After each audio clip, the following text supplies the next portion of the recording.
Black Star Network is here. Oh, no punches! I'm real revolutionary right now. Support this man, Black Media. He makes sure that our stories are told. Thank you for being the voice of Black America, Roland. Stay black. I love y'all. All momentum we have now, we have to keep this going. The video looks phenomenal. See, there's a difference between Black Star Network and black-owned media and something like CNN. You can't be black-owned media and be scared. It's time to be smart. Bring your eyeballs home. You dig?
Today is Friday, November 17, 2023. Coming up on Roland Martin Unfiltered, streaming live on the Black Star Network. A judge grants a motion to Fulton County DA Fonnie Willis to stop any leaking of information regarding the trial against Donald Trump and his cohorts who tried to steal the 2020 election in Georgia.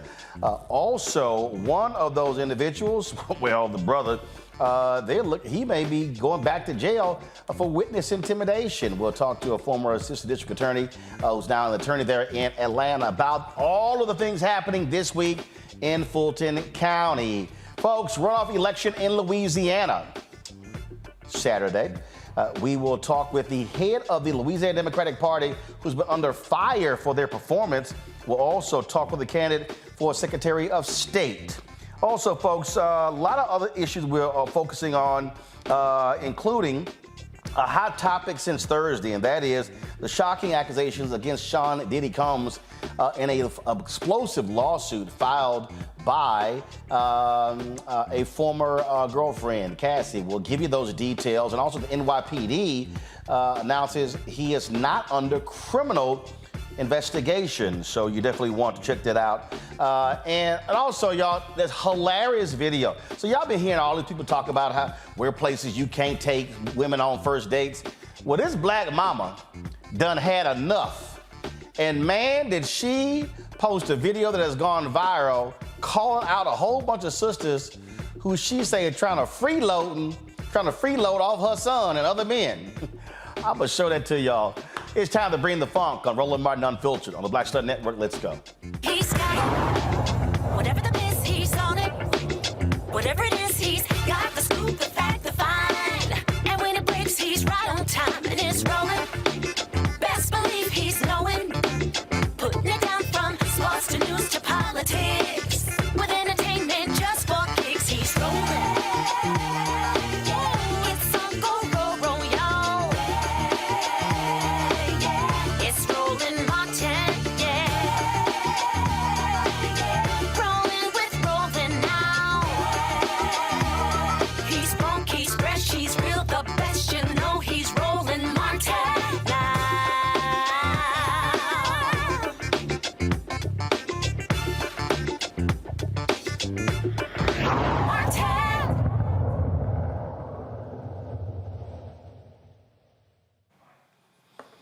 All right, folks, the Georgia judge presiding over the racketeering trial for Donald Trump and a number of others there has granted a motion from Fulton County DA Fonnie Willis when it comes to the releasing of sensitive discovery materials. Earlier this week, an attorney for one of the defendants admitted that he leaked some video from involving the case, saying it could help him and other defendants. Well, in his order, Fulton County Superior Court Judge Scott McAfee agreed with DA Fonnie Willis that a protective order was necessary to prevent the parties involved from undermining the judicial process. Now, the order comes a day after the leak of key video evidence, again, by a defense attorney for one of Trump's co-defendants. Also, folks, that's happening there, one of the Georgia 19 could head back to jail, have his bond revoked for allegedly threatening and intimidating potential witnesses in the case.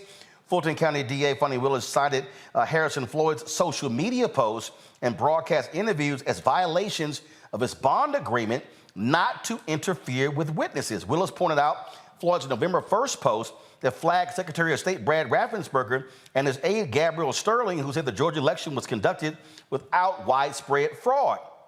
Floyd's message asked whether they should be more concerned about interfering in elections, perjury before Congress, lying to DA Fani Willis, or all of the above. Willis included the November 6th video distributed on the Conservative Daily podcast that discussed the guilty plea of co-defendant Jenna Ellis. Floyd said Trump was underserved by people like her, and she showed who she really is by pleading guilty. Willis also cited a November 14th post about Freeman, the Georgia election worker. The post questioned whether Freeman sounded pressured during a recording. Why would DA Fani Willis want to hide this from the public? Floyd, who served as a leader for the organization Black Voters for Trump, is charged with conspiracy to solicit false statements and influencing witnesses for allegedly trying to get election worker Ruby Freeman to change her version of how votes were counted at State Farm Arena on election night. He has been free on $100,000 bond. So it's been a whole lot of activity there in Fulton County this week.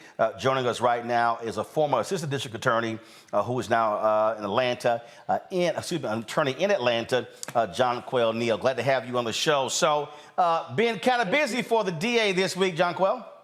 Yes, it has definitely been a busy week as it relates. I mean, we've got leaked evidence, we've got potential failing of following the conditions of bonds. So there's a lot in Fulton County this week. First off, let's talk about the leaking of the video. I mean, the attorney went in the court and said, yep, I did it. Right. I mean, he did. That was shocking to hear on the least that he actually would go and do that. But in this particular court, there was, at the time of the case, there was not a protective order in place. And so what a protective order does is it sort of seals evidence or so that certain evidence is not available to the public or additional individuals. However, the district attorney's office in this case, they filed for a blanket protective order in this case. However, it was never ruled upon by the court. And so at this juncture, the leaking of this evidence, which as a result consequently potentially places in danger the other co-defendants in this case, as well as witnesses. So at this point, there had to be an emergency motion filed in order to get a protective order in this case. I mean, look, clearly the people who are on the other side, those who are standing with Trump and his cohorts, they don't care about the rule of law, especially when their folks are on trial. You've got this dude, Harrison Floyd, you know, who is just been way out there. You know, Willis has secured 3 guilty pleas from 3 of the top folks there, but these other folks, they're making it clear, you know what, we're going to stand with Trump, act like Trump, and likely go down with Trump. Well, and you know what? You have a point there, Roland, as it relates to Harrison Floyd. I mean, this is serious. I mean, it was a specific condition of his bond that he is not to have any communications about this case. And it is blatantly apparent on Twitter that he has repeatedly put out his version of what the facts of this case. And secondarily, one of the charges in the indictment is about the intimidation of Miss Ruby Freeman. And it is a stay-away order of one of his bond conditions not to intimidate any witnesses in this case. And by repeatedly, not once, not twice, but by repeatedly going on Twitter, making comments and references about Miss Freeman, you know, who has already had to go into hiding, who has made public statements about her safety being in trouble, is problematic. Hence why there is a hearing coming up in this case. So, well, you know what, I'm telling you, I think that Harrison, I think what he's doing is just using the Donald Trump strategy of let me just act a fool in court and flout it, and let's see what y'all gonna do. Well, and you know what? You have a good point there. And guess what? The one thing about him is that he is not Donald Trump, and there is a motion to revoke his bond. And there is evidence out there that the conditions of his bond have been violated. And Judge McAfee, I mean, he has the authority that if he finds that there's sufficient evidence that his behavior has been in violation of these bond conditions, he will go back to jail. And he's going to remain there until trial unless there is some kind of new condition. His lawyer can file a motion to reinstate his bond. There's some kind of new evidence or new reason to be able to do so. And so you're absolutely right. This is similar conduct. And in addition to that, right, we've got these postings that are telling his events of how the facts happen in the case. I mean, that's while he may think that that's helpful to his case. It could also be inherently harmful to his case. And so there's a lot of different issues at play here. And by the judge specifically granting this protective order, when it comes to a trial, you know, when you're having a trial in the four walls of a courtroom, the judge makes a determination on what evidence is admissible and inadmissible. Not the lawyers, not the leaking of evidence, and certainly not the defendants charged in this case. And so at this juncture, Judge McAfee is by instituting this protective order, essentially saying he is going to remain the arbiter of what evidence will be admissible in this trial. My panel, Michael Imhotep, hosts African History Network show out of Detroit. Suzette Speaks, attorney and host the Suzette Speaks show out of Miami. Matt Manning, civil rights attorney out of Corpus Christi. Matt, I'll start with you. Again, these folks don't give a damn about the law. They all are following behind that corrupt, thuggish MAGA leader, Donald Trump. Yeah, you're right. But I think she's right, and he is not Donald Trump. So if his playbook is to try to play the Trump game, he's shooting himself in the foot because he's not making any fans. Although I will tell you, I might be the dissenting voice on this, but I'd be interested in seeing those exact bond conditions because I don't know that this is violative of bond. It seems to me to be kind of an attenuated argument that he's roundaboutly trying to intimidate these witnesses without something more direct. Generally, when you see witness intimidation, it is direct. Posting something about something a witness may have said, I don't know. Maybe Judge McAfee gets there, but I think there may be some constitutional questions about whether, in fact, that is a motion to revoke bond, unless, as she mentioned, there's an express condition of bond that doesn't allow him to talk about the case, which is still a constitutional question. But in any event, I don't know how far that is going to go. As it relates to the leaking of evidence, that's kind of an interesting question. In this day and age, you know, cases get tried in the court of public opinion well before they ever get tried in an actual court. And the reason I think that's important is because in Georgia, just like here in Texas, there is a trial publicity rule that puts on lawyers a specific duty not to say anything outside of court or disseminate anything outside of court that could have a material effect on the proceeding. So the fact that the lawyer owned up to it and said it was their team, I think could potentially be problematic if the court were to find that that had a material effect on the proceedings. But the problem with that is that the punishment under Georgia law is only a public reprimand. So they really might have thought, look, the juice is worth the squeeze. Go ahead and say what you want to say, poison the jury pool, and hopefully we'll get some people on there who've seen evidence before that evidence comes before the court in the actual trial, and we'll get where we want to go by poisoning witnesses. I don't think they should do that. I don't think that's ethical, but I don't know if the rules really have any real remedy for that dissemination of evidence. So it's all interesting, but as it relates to his bond conditions, I'm not sure. I don't know if they get there with that, but not having read them, I don't know, if that's sufficient under his bond conditions. Suzette? Yes, good evening, Roland. Thank you for having me. And I practice in Florida, although I practice civil litigation. So I'll leave it to the criminal lawyers to tell me how procedurally everything works in Georgia. My question for Janquel is, we've heard a lot about these First Amendment protections as it applies to witnesses. Particularly Donald Trump has been one to say that he is within his First Amendment right to be talking about the trial and to be intimidating other witnesses, et cetera. Have we heard this from Harrison Floyd? And do you feel that it applies in this instance, or are there limitations to what he cannot say? Well, to answer your question, and certainly to go back, it's an explicit condition of the bond condition of Mr. Floyd, and it says on subsection 7 that the defendant shall not communicate in any way, directly or indirectly, about the facts of this case with any person known to him or her to be a witness in this case, except through his or her counsel. And so while, of course, all of us have a First Amendment right of free speech, right? I mean, everyone has the right of free speech. But however, when you are under a court order, that specifically defines and lays out what limitations that there are as it relates to what you can do while you are out on bond. Michael. All right, John Quayle. We've seen three of Trump's former attorneys here, Kenneth Chesebro, Jenna Ellis, as well as that crazy woman, Sidney Powell, all plead guilty to various charges. They're part of these 18 co-defendants. Talk about how devastating it is for somebody like Harrison Floyd when you have three of the architects of this conspiracy who are attorneys also, who pled guilty. How damaging could this be to somebody like Harrison Floyd, who is also facing another felony charge as well, previous to this case? Well, let's be clear. He ain't got no law degree. So they trying to. Oh, yeah, I understand. Yeah, no, what I'm saying is they trying to protect that law degree. John Quayle, go ahead. Right. Yeah. So as it relates to, it's my understanding as it relates to what the leaked footage of the evidence that of these proffers that these four co-defendants, I think you asked me about the attorneys specifically, gave, is that number one, that those were kind of inaudible. They were majority inaudible.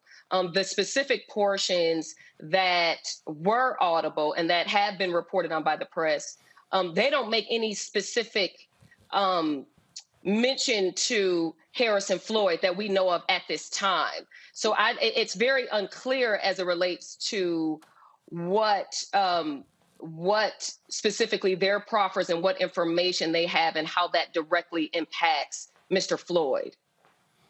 Well, I tell you what, if he better watch out trying to play games because again, you can play with the court all you want to, but they're gonna show you real soon. And he's free right now. His butt could be back in jail. Everybody hold tight 1 second. We come back. Diddy's former girlfriend files an explosive civil lawsuit against him. We'll talk about that next right here on Roland Martin Unfiltered on the Black Star Network. Grow your business or career with Grow with Google's wide range of online courses, digital training, and tools.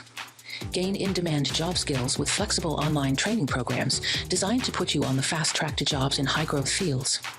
No experience is necessary. Learn at your own pace. Complete the online certificate program on your own terms. Stand out to employers, get on a path to in-demand jobs, and connect with top employers who are currently hiring. Take one professional career certificate program or all 6. Earn a Google Career Certificate to prepare for a job in a high-growth field like data analytics, project management, UX design, cybersecurity, and more. All professional career certificate programs must be completed by December 31st, 2024. Scan the QR code to complete the application. There are 1,000 scholarships available. Grow with Google and J. Hood and Associates. Be job ready and qualify for in-demand jobs. Next on the Black Table with me, Greg Carr, we welcome the Black Star Network's very own Roland Martin, who joins us to talk about his new book, White Fear, how the browning of America is making white folks lose their minds. The book explains so much about what we're going through in this country right now, and how, as white people head toward becoming a racial minority, it's going to get, well, let's just say, even more interesting. We are going to see more violence. We're going to see more vitriol because as each day passes, it is a nail in that coffin. The one and only Roland Martin on the next Black Table, right here on the Black Star Network. Hello, I'm Paula J. Parker. Truly proud of the Proud Family, Louder and Prouder on Disney+. And you're watching Roland Martin Unfiltered.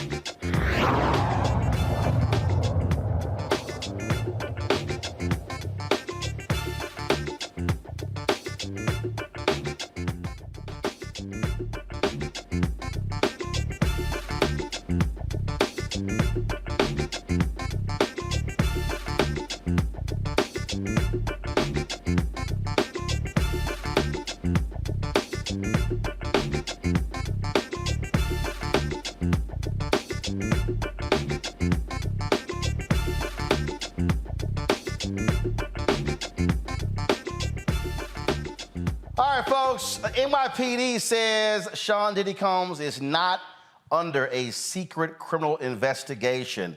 That was a result of a police spokesman yesterday saying that was the case. They came back today, said that is not true. This was on the heels of an explosive federal lawsuit filed against him by a former girlfriend. Her name, she goes by Cassie. Her full name is Cassandra Ventura. She filed this lawsuit accusing him of physical rape, abuse, and sex trafficking. The 35-page lawsuit filed in Manhattan's Federal District Court is full of disturbing allegations. It describes Diddy blowing up a man's car, Kid Cudi, after he learned that he was romantically interested in Cassie. The suit says Combs forced her to have sex with male sex workers while he watched, masturbated, and recorded the incident. It also alleges that he encouraged her to drink excessive amounts of alcohol and abuse drugs while first forcing her to get illegal prescription medications for him. She released the following statement about her suit. After years in silence and darkness, I'm finally ready to tell my story and to speak up on behalf of myself and for the benefit of other women who face violence and abuse in their relationships. With the expiration of New York's Adult Survivors Act fast approaching, it became clear that this was an opportunity to speak up about the trauma I've experienced and that I will be recovering from for the rest of my life. New York State's Adult Survivors Act allows sexual abuse victims to file civil suits against their alleged assailants after the statute of limitation has expired. Now, Diddy's attorney, Ben Brofman, released this statement. Mr. Combs vehemently denies these offensive and outrageous allegations. For the past 6 months, Mr. Combs has been subjected to Ms. Ventura's persistent demand of $30 million under the threat of writing a damaging book about their relationship, which was unequivocally rejected as blatant blackmail. Despite withdrawing her initial threat, Ms. Ventura has now resorted to filing a lawsuit riddled with baseless and outrageous lies, aiming to tarnish Mr. Combs' reputation and seeking a payday. Now, her attorneys accuse and say that Diddy offered them a 8-figure settlement, but that was turned down. Jonquil, I want to start with you. It's a whole lot there. And again, for the folks out there to understand, this is a civil lawsuit. It's not criminal. And so that's a whole different matter here. But it also lowered the threshold to actually prove the allegations, correct? Now, I will start off by saying I'm a licensed attorney in Georgia. I'm not licensed in New York. But generally speaking, and certainly in Georgia, the burden of proof in Georgia for a civil case is preponderance of the evidence, whereas a criminal case is beyond a reasonable doubt. So there's a big difference between the two. Matt, when this dropped, the New York Times dropped this story, and man, it exploded all across social media. Then all of a sudden, the folks began to make other statements, other individuals who accuse Diddy of things in the past.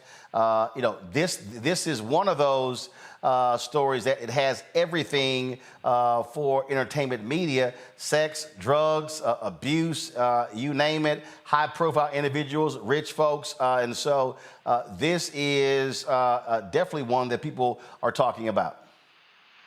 Yeah, it is. And it's tough. Kind of hearkening back to my comment earlier, what we're finding is cases these days are prosecuted in the court of public opinion, especially when it's somebody like a music mogul, Diddy, and somebody who's an artist, a well-known artist like Cassie.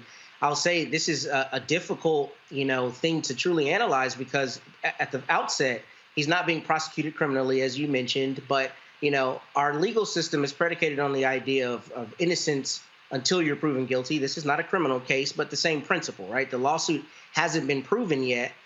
So right now, these are merely allegations. However, we also know that there is a lot of abuse that happens in the shadows and that victims and survivors have to be supported because a lot of times things don't get reported. And when they have the courage to report it, we should support them where the allegations are proven. But right now where we are is we merely have allegations that haven't been proven yet. And I think people are interested in these allegations, not only because of who's involved, but because of the subject matter. But I think we have to give them the gravitas that's necessary. These are very serious allegations. And if these things happened, then she was subject to just intolerable abuse, and he should absolutely be held accountable. However, he does have the right, essentially, even in a civil suit, to not be presumed guilty until it's proven. So I think we'll have to wait until what the evidence shows. But I will say, what is strange to me about all of these cases that we discuss is that every one of my clients gets an admonition day one. You don't say a single word anywhere without me about anything at any time. So it is interesting to me that there are this many statements, oftentimes from the parties themselves, because that to me is dangerous if you are in the midst of litigation. Suzette, it was interesting looking at a lot of these different comments. I saw some people who are saying that, oh, this is a money grab. Well, first of all, when you file a civil lawsuit, there are economic pieces to this. This is also one of those stories historically that rarely gets to the point of filing an actual lawsuit, because typically folks want things like this settled out of court. Absolutely. I think even the existence of the Survivors Act shows the change of attitudes when it comes to victims or alleged victims of sexual assault or abuse. We see now that people have a deeper understanding that sometimes people do not come out right away. She was in a 10+ year relationship with Mr. Combs. And again, according to her pleading, again, he hasn't filed any responses yet. This is what, in her version of the facts, occurred. So again, I do agree that, again, he's innocent until proven guilty, but I do think the attitudes towards people who have suffered, men and women who have suffered this type of abuse are changing. And that's why we see laws like this being utilized in the civil litigation side to say, you know, I have suffered this type of damage and I would like to be compensated for it. So we'll see as things proceed. I don't know, there could be even a settlement. Sometimes these things don't even make it to trial. But again, we are seeing more of a pattern where folks are a little bit more accepting of people not necessarily, coming out with allegations concurrently as they're going on, and people understanding a little bit more about why a person would still appear on a red carpet or go to an award show or do all these things while still purportedly being involved in such an abusive relationship. But yes, the allegations are scathing.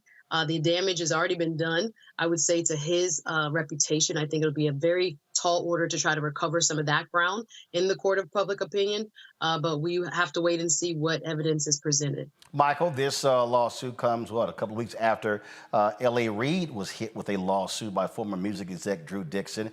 This is the story that appeared in the New York Times. And again, this particular act here is what opened the door for it. That is the Adult Survivors Act. Yeah, Roland, this is, I read the article from NBCnews.com as well as the one from the New York Times.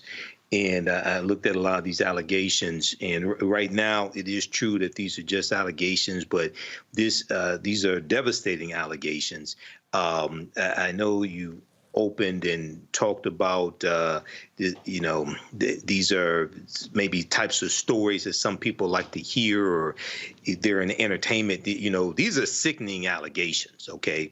But once again, this is a civil lawsuit, has to be proved in court. Preponderance of the evidence. So we'll see how this goes. One thing that's interesting for the people who say this was just a money grab, I don't know at this point, but according to one of her attorneys, Douglas Wigder, she turned down an 8-figure settlement. And she's suing apparently for $30 million in damages. But hopefully we get to the bottom of this, whether this is true, false. Some of the allegations are true, others are false. But this is something that you really hate to see. Jonquil, the thing here, you have a lawsuit filed against Diddy, but as you read this here, listen, it's a whole bunch of people who are in his world who are likely having to lawyer up as well, because they may be called for depositions if they were present for any of these alleged incidents.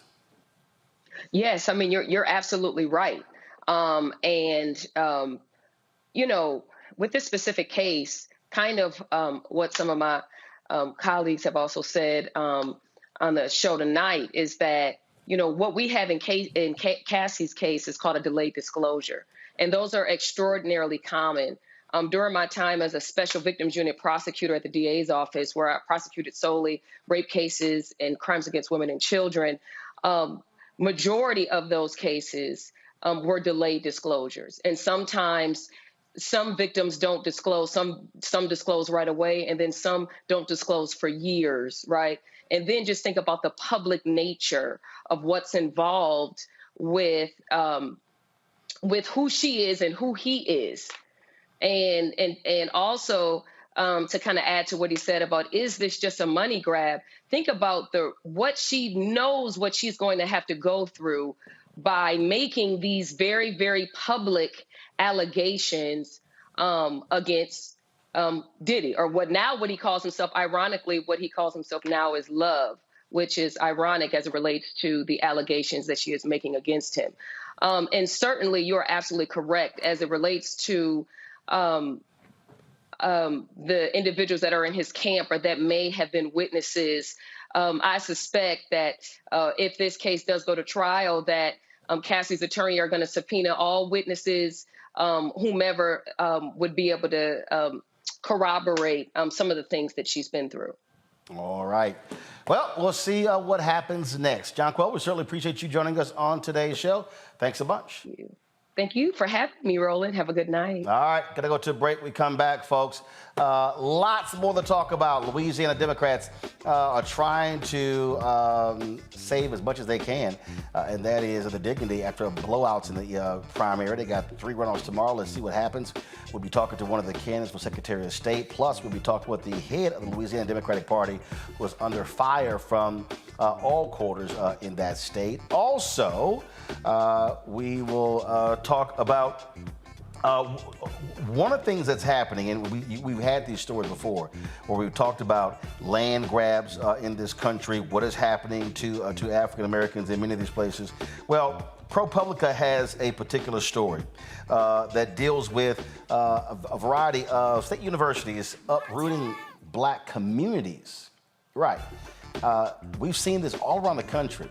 And we're going to talk to the reporter in this case right here as well. And so it's amazing, again, when you start hearing what happened to black folks, and now we are hearing the results of that. So people talk about black wealth and lack thereof. A lot of that because black land was straight up stolen, the communities were broken up, and homes were sold. Folks, you're watching Roland Martin Unfiltered on the Black Star Network. Be sure to support us in what we do. Joining our Bring the Funk fan club, your dollars make it possible for us to do what we do. And so when you give, it goes to support our independent journalism, how we broadcast, our staff, you name it. Send your check and money order to P.O. Box 57196, Washington, D.C. 20037-0196. Cash App is $RM Unfiltered. PayPal is R Martin Unfiltered. Venmo is RM Unfiltered. Zelle, Roland at RolandSMartin.com. Roland at RolandMartinUnfiltered.com. We'll be right back.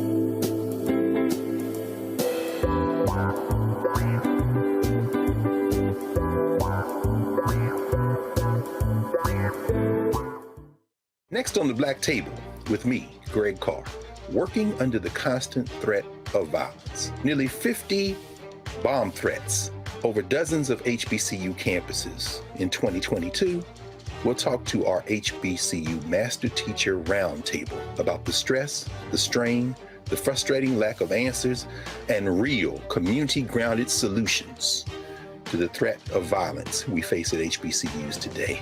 Join us for the Black Table, only on the Black Star Network.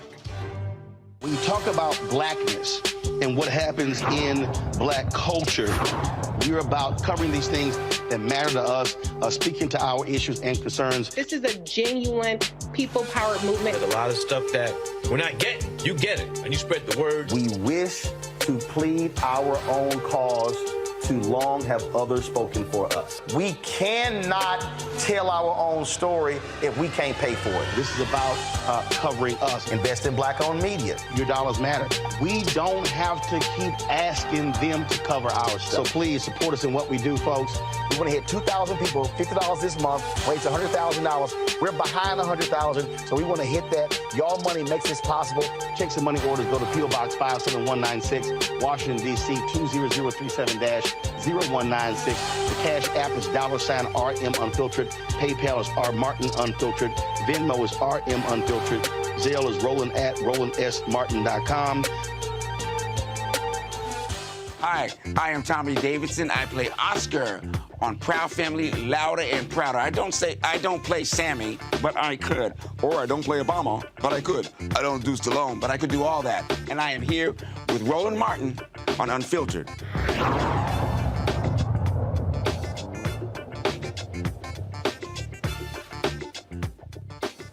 ProPublica and the Virginia Center for Investigative Journalism did a series detailing how Virginia universities have pushed out black families, sometimes using eminent domain to make room for dormitories, parking lots, laboratories, and other facilities. This process widened the racial gap in home ownership and the loss of black-owned land. One Virginia lawmaker is pushing for a task force to examine the damage that was done to black communities and how much the state universities have displaced African Americans. Delegate Dolores McQuinn joins me now from Richmond. So glad to have you here, Delegate McQuinn. This is, again, I don't think people really understand how significant this is, because when we talk about black wealth, we talk about wealth in this country, it is largely been through home ownership, being able to be passed from one generation to the next. And so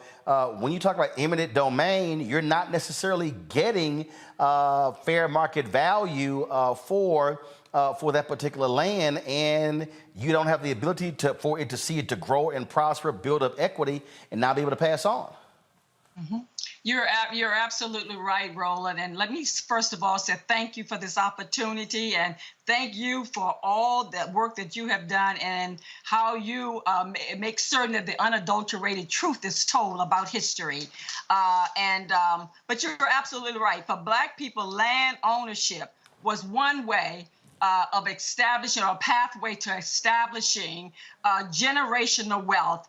And that opportunity was taken from us as land was unjustly confiscated from us. And, the truth about the matter, and people say, how did you get engaged in this or involved in this? Oh, I was going from community to community, talking to African Americans and hearing the same story over and over again about land being unfairly confiscated, they getting unfair market price for land that was taken from them for generations that had passed. And I am like, this is once again a miscarriage of justice. And I'm in a position now that I could possibly do something about it, and I refuse to dismiss it. My intention is to continue this conversation. I want to thank those who have brought it to the forefront, and I want to help by certainly putting in legislation to create the task force to look at this particular issue and to see how widespread it is. And of course, I already know that it was very widespread, but we need to think about how do we begin to repair some of the damage that has been done to Black families in Virginia. And you and I both know across this country, the same thing has happened. Well, absolutely. And the reality is, in many cases, these are state universities. And so We're talking about the state action here. And if it shows that it was used in a negative way, those Black families should be compensated. Absolutely. In many ways, you're talking about the conspiracy issue. I mean, you had legislators, you had lawmakers, you had individuals with college presidents. it was almost a cahoots that people were in, and to go about again unfairly confiscating this land, and then not thinking that African Americans deserved fair market price for it. But not only that, they deserve to have their land that many of them have worked extremely hard for, and so that they could pass it on to the next generation. One of the things that we have had in our favor as we looked at all we have gone through from enslavement of Africans through the Reconstruction period to Jim Crow. One thing we've had in our favor, if you had something, the thought was we could pass it on to the next generation. And so many families did not have that opportunity because of what universities did, but not only universities, the Army, you had airports. I mean, any of these institutions that were able to go in and again, through eminent domain, take this property from Black families, they did that, and including my family. And so what can we do about it? Well, first of all, we certainly need to sit down, at the table, along with many of these individuals who are now seated at places that could bring about a paradigm shift. We need to sit down, have the conversation, and then move forward in terms of how do we bring some form of resolution to what has happened in the past. And not only for this, but other issues as it relates to the way African Americans have been treated and been unable to do anything about people violating you in this manner. Questions from the panel. I'll start with you, Matt. Okay, so Delegate McQuinn, thank you for doing this work. I have a case very similar to this, not in the university context, but this happens to our people around the country. So my question to you is this. I know you're putting together a task force, and presumably that task force will have ideas on how to, the reparative remedy. But my thought is this, my question is this. What is the thought about how to compensate those who, for instance, had their houses purchased at below what the appraisers came in, significant percentages, as opposed to those who have lost in perpetuity, basically the equity on property? Because it seems like the difficult thing here is going to be how to figure out how to repair exactly what happened in the past and then the inestimable effects of that going forward. So what thoughts about how the task force may be advised on how to develop a reparative remedy here? Because it seems to be difficult depending on the time and how you frame it. Yeah, you know what, you're absolutely right. We know that it's going to be a challenge looking at this, and again, seeing how do you bring restoration, how do you repair or reparation. But I think the first step is the direction that we're moving in the state of Virginia of establishing, again, the task force that would look at how families were uprooted, when it happened, how it happened, and then procedurally, there are a multiplicity of things that I think we could start doing in terms of going down this road to bring, again, some restorative justice. There are certainly scholarships. There are ways of, and I know the land may not be able to be replaced, but houses, and making certain that families that have not had access to having these certain kind of opportunities. How do we look at how they have been impacted by it, how generations have been impacted by it, and then again through the task force, many ways of addressing this issue. And I know we're going to have to go back generations, but I think the first step is let's sit down and let's begin to have this conversation, and then make certain that the universities they're at the table. Other legislators are at the table. People on the federal level are at the table. One of the things that I know is being done, that has been done now, President Biden, who's put in $1 billion to look at the way communities have been divided through constructions, through highways that have gone through various communities.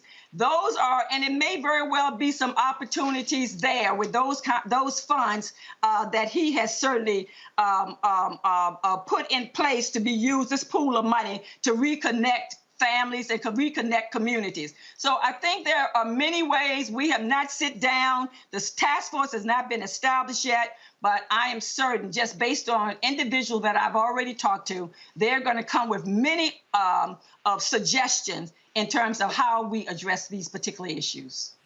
Suzette?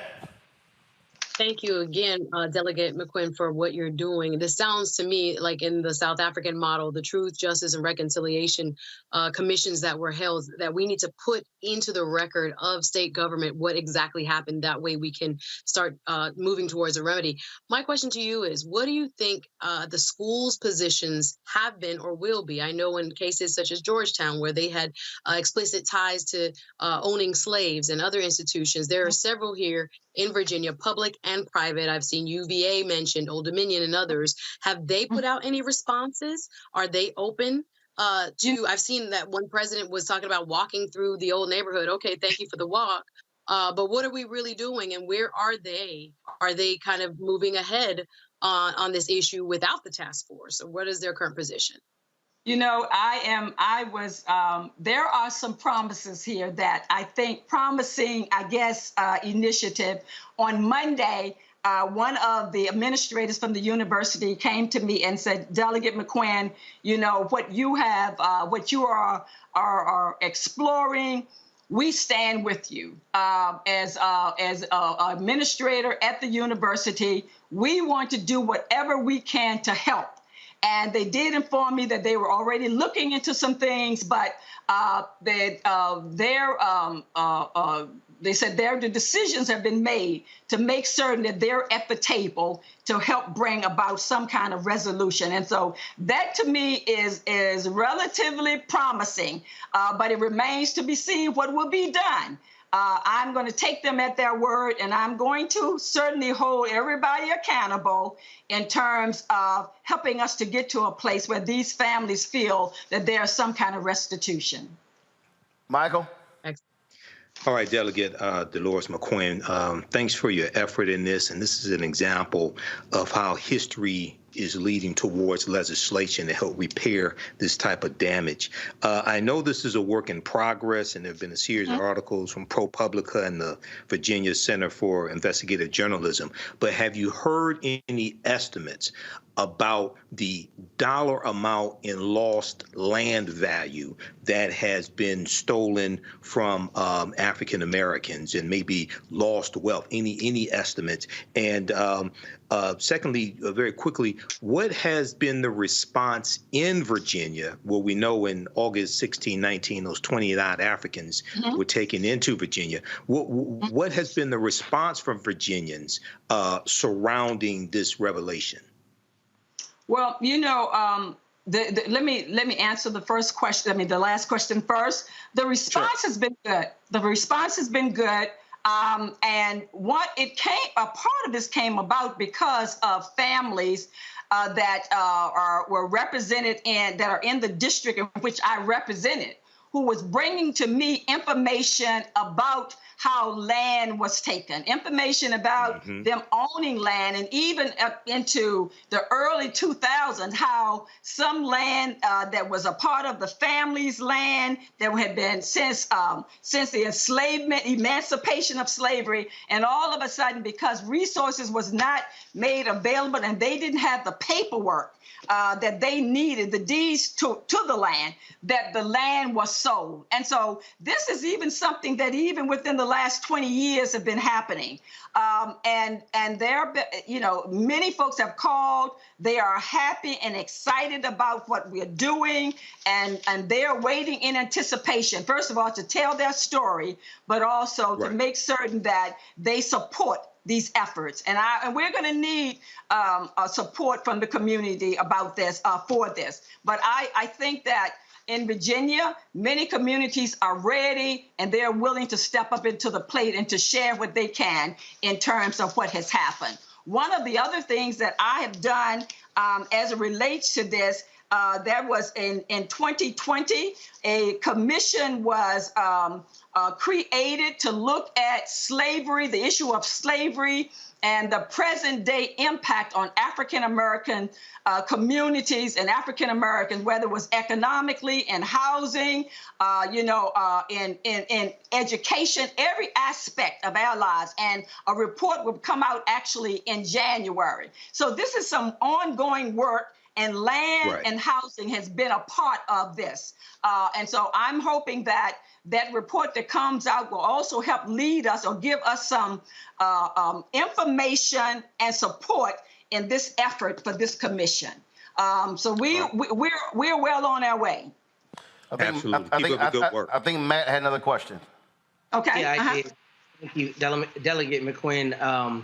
Outside of the task force, do you have any plans to make any maybe legislative amendments to Virginia's process of eminent domain? Because the reason I ask that is a lot of times this is done obviously through eminent domain, and eminent domain just requires you show a government purpose. And most often the government is not able to show that purpose here, the public universities, but the land is nonetheless lost. So what, if any, plans do you have to legislatively affect it with a change to eminent domain that may be more protective to disadvantaged, marginalized groups, anything to that effect?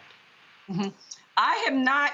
This will be based on some of the preliminary discussion. I think eminent domain will be certainly one of the components of what has been used in the past. One of those that particular element that's been used to help again unjustly confiscate and unfairly confiscate land. We will be looking at that particular issue. So that's been a part of the discussion as well.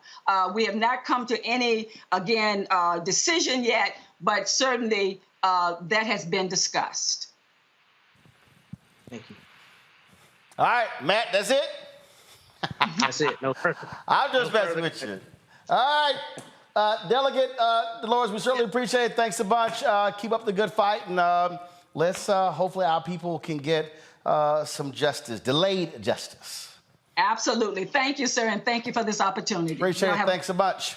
Folks, going to a break. We come back. We're going to talk about how the Department of Justice, they're trying to help these jails get their act together. They've been very aggressive at going after jails and prisons to improve the conditions of inmates. We'll tell you about this DOJ initiative when we come back. Also, I got to talk about y'all.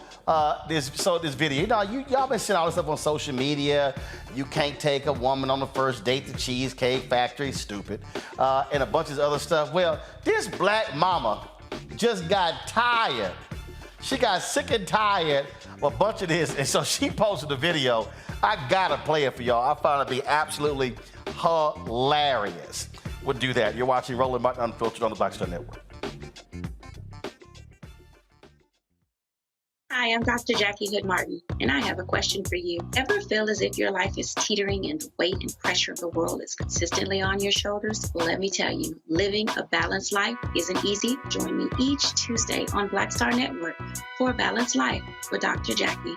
We'll laugh together, cry together, pull ourselves together, and cheer each other on. So join me for new shows each Tuesday on Black Star Network, A Balanced Life with Dr. Jackie.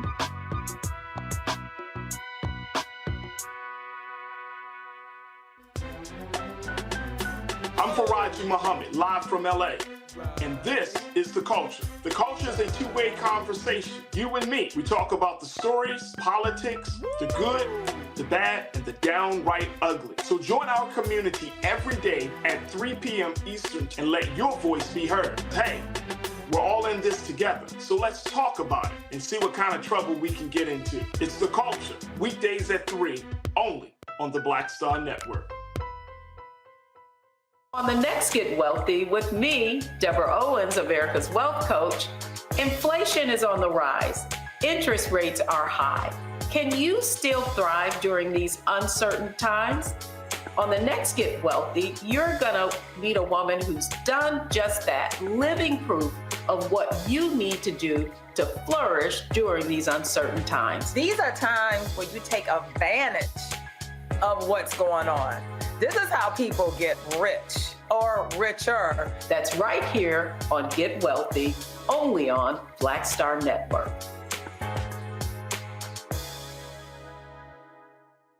I'm Jo Marie Payton, voice of Sugar Mama on Disney's Louder and Prouder Disney Plus, and I'm with Roland Martin on Unfiltered.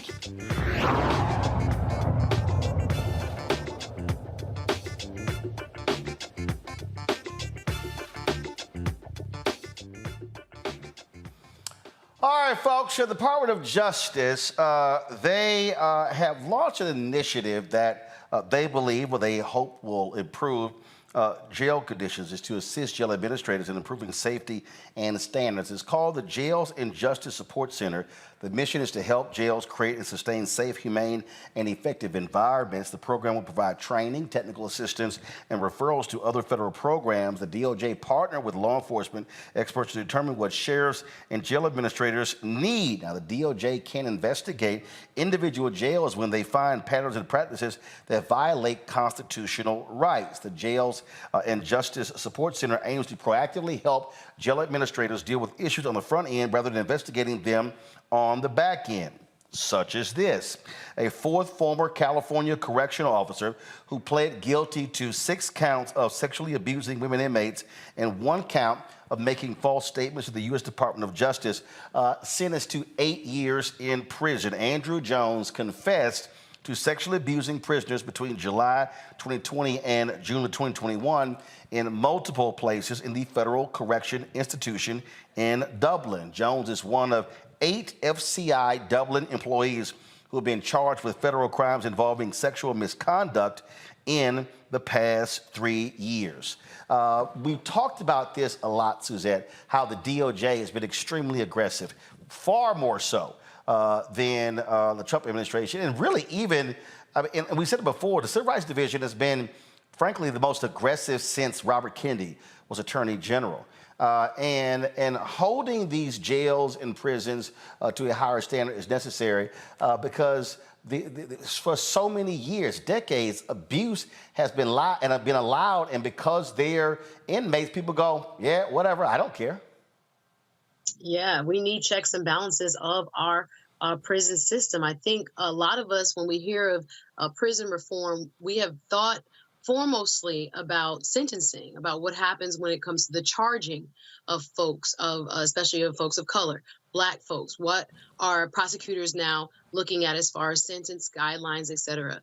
But we also now must address prison safety. We've heard these harrowing stories coming out, even at Fulton County, people dying of bed bugs and other things that are inhumane and should not be allowed in our prison system. So I want to say kudos to the Department of Justice for trying to give, especially smaller prison systems, larger prison systems, people who don't have necessarily the expertise of how to make sure the safety of each and every inmate is guarded no matter what they're charged with. It's not an addition to their sentence for them to be treated inhumanely. I know here in South Florida, we've had several cases where people were put in hot, scalding showers, burned alive, all these kind of crazy behaviors, as the one that you just talked about out of California in Dublin. This man is basically a serial rapist, if you look at what he's been charged with, and he was a corrections officer. So because we do not have a federal framework from which all of our prisons across the country have to adhere to a certain standard, the Department of Justice is doing what it can to help be a resource. They're saying that this new entity will be a preventative resource. Of course, they do have the authority to go in and investigate when there are complaints at various facilities across our country. But yeah, we have to look at this as a real issue. And if we don't have federal legislation, kudos to the Department of Justice for doing what it can to be a resource to our jails and prisons across this country. This is the thing for me, Michael. Again, this is not necessarily going to be one of those stories that gets people excited or they say, well, you know, glad to see they're doing it. But this is about accountability. And unfortunately, when we look at a lot of these stories, who's the one likely being abused? African Americans. Don't have Michael there. Let's go to Matt. Matt? Your analysis is right. But Roland, I'm not going to be impressed unless and until they actually start filing lawsuits and or seek criminal charges against people who are treating people in jail and prison inhumanely. I like this as a political point. I like this. No. They have. No, that's what I was saying. They have. Let me tell you. The state of Texas operates 100 prisons. Okay, 100. 55 of those have limited AC. 31 of those have AC throughout the entire prison. 14 have no air conditioning. I just got hired by a family where a 32-year-old woman died in a Texas prison because her cell got over 120 degrees. The reality is jail standards already exist, and I'm glad that the Department of Justice is doing more. I think that's laudable. But they already have a Texas Commission on Jail Standards, and people routinely die in jails and in prisons, and no one is held accountable. And I'm hoping that more so than just lip service, the Department of Justice ramps it up even further, because this is one of the grossest human rights issues, not only in our society, but in the world. When people go to prison, we stop treating them like humans. And until there is really, truly accountability, I won't be impressed by even a little step up, because this is something that happens every day. People die every day. This year in the state of Texas alone, something like 13 people died in prison in the Texas Department of Criminal Justice, and they knew that those jail cells were not air conditioned. And in many of those instances, guards refused to give them water and other things that they needed to just literally be safe. So I'm hoping that this is the start of a trend where they start taking it more seriously. But this is a human rights issue that goes unaddressed all the time. And here's the question then. Well, here's the question, and that is, are federal lawsuits being filed there in Texas? I mean, I go back to if you go to my iPad here. This is the famous case.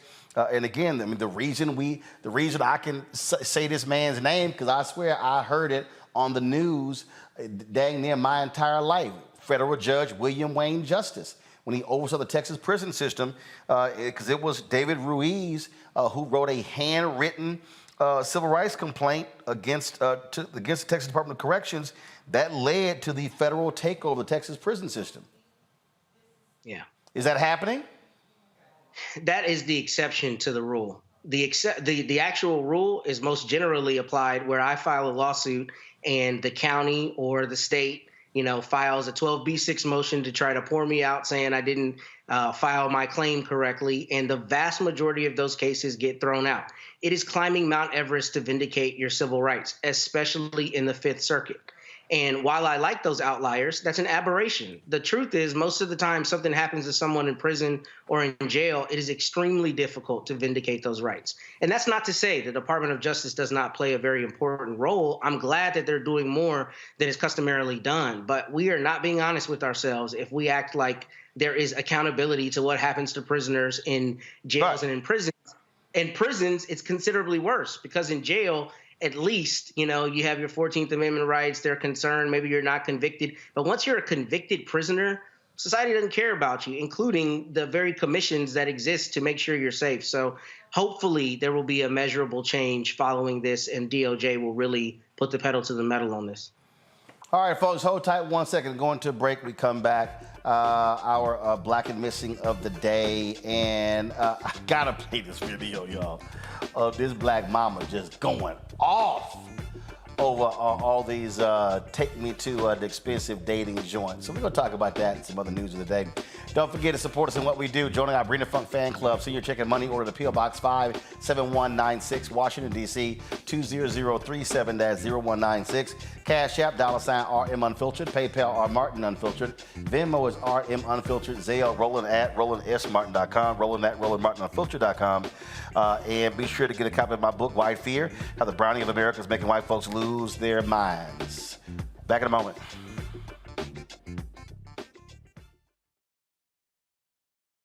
Grow your business or career with Grow with Google's wide range of online courses, digital training, and tools. Gain in-demand job skills with flexible online training programs designed to put you on the fast track to jobs in high-growth fields. No experience is necessary. Learn at your own pace. Complete the online certificate program on your own terms. Stand out to employers, get on a path to in-demand jobs, and connect with top employers who are currently hiring. Take one professional career certificate program or all 6.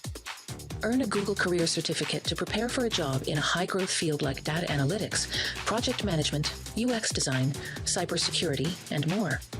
All professional career certificate programs must be completed by December 31st, 2024. Scan the QR code to complete the application. There are 1,000 scholarships available. Grow with Google and J. Hood and Associates. Be job ready and qualify for in-demand jobs. Hatred on the streets, a horrific scene, a white nationalist rally that descended into deadly violence.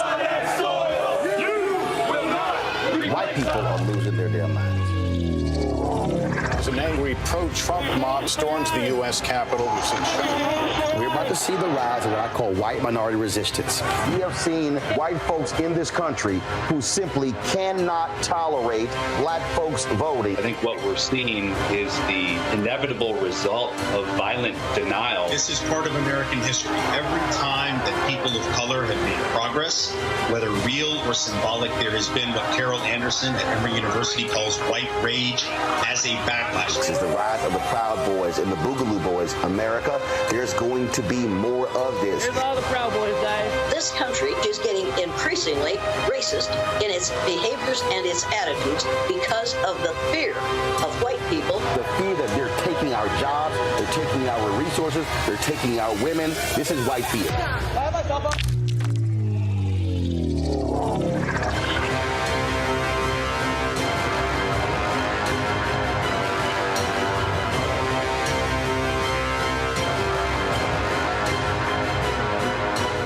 What's up, everybody? It's your girl, Latasha from the A. And you're watching Roland Martin Unfiltered.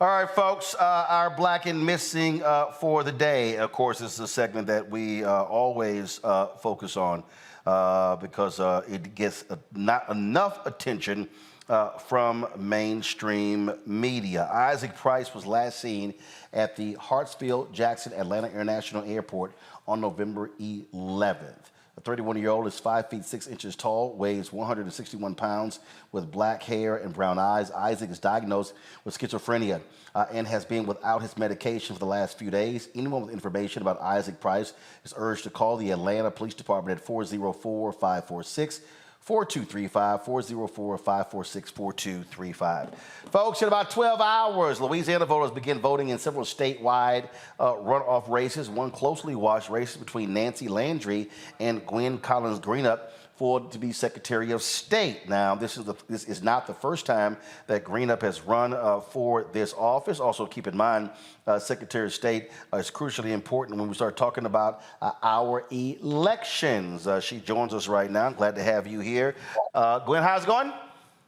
It's going great. Thank you for having me. All right, so you're in this runoff. It is Democrats did not do well in the primary. What are you hoping happens? Because again, we had Gary Chambers on the other day, and I tell you, the black early vote numbers are horrible. It was horrible, Roland. I think that voter apathy here in Louisiana all around, regardless of race or party, is really low. And that's one of the reasons that I ran. The first time I ran in 2018 is because Louisiana had nearly 3 million registered voters with less than 15% participating in most elections. And our low voter turnout rates allow about 450,000 people to make decisions for 4.6 million Louisianians. And that should concern anyone, regardless of race or party. And that's why I ran, and that's why I'm running again. As I said, Secretary of State is critically important when we talk about elections. 2024 is the election year, and we've seen a lot of these MAGA Republicans want to take over this position so they can control the election process. Absolutely. What we have now is Louisiana is facing not only a trifecta, but a trifecta. The Republicans have seized control of our legislature, and if the Secretary of State's position goes untouched into the Republican Party, they will have seized total control of our Louisiana state offices. And I just can't let that happen. Roland, I have built the infrastructure over the past 5 years. I knew what was at stake in 2018. We saw it with Stacey Abrams' race. And then in 2019, I ran again because I saw this coming. And now everyone can see it. And I think that we have to act now. We have another opportunity. We have to get someone in that office that will protect every eligible Louisiana citizen's right to vote. And I'm that person. Critical areas, where are the places outside of New Orleans where you really need a strong turnout?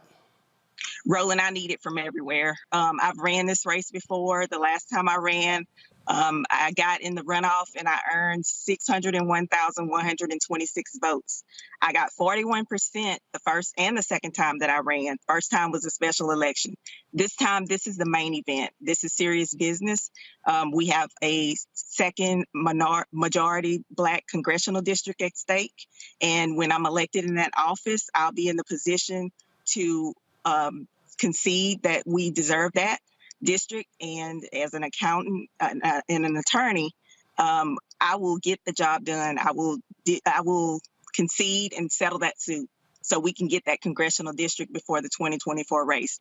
But I will need votes from Shreveport, Monroe, Lafayette area, from Alexandria area, as well as Mandeville.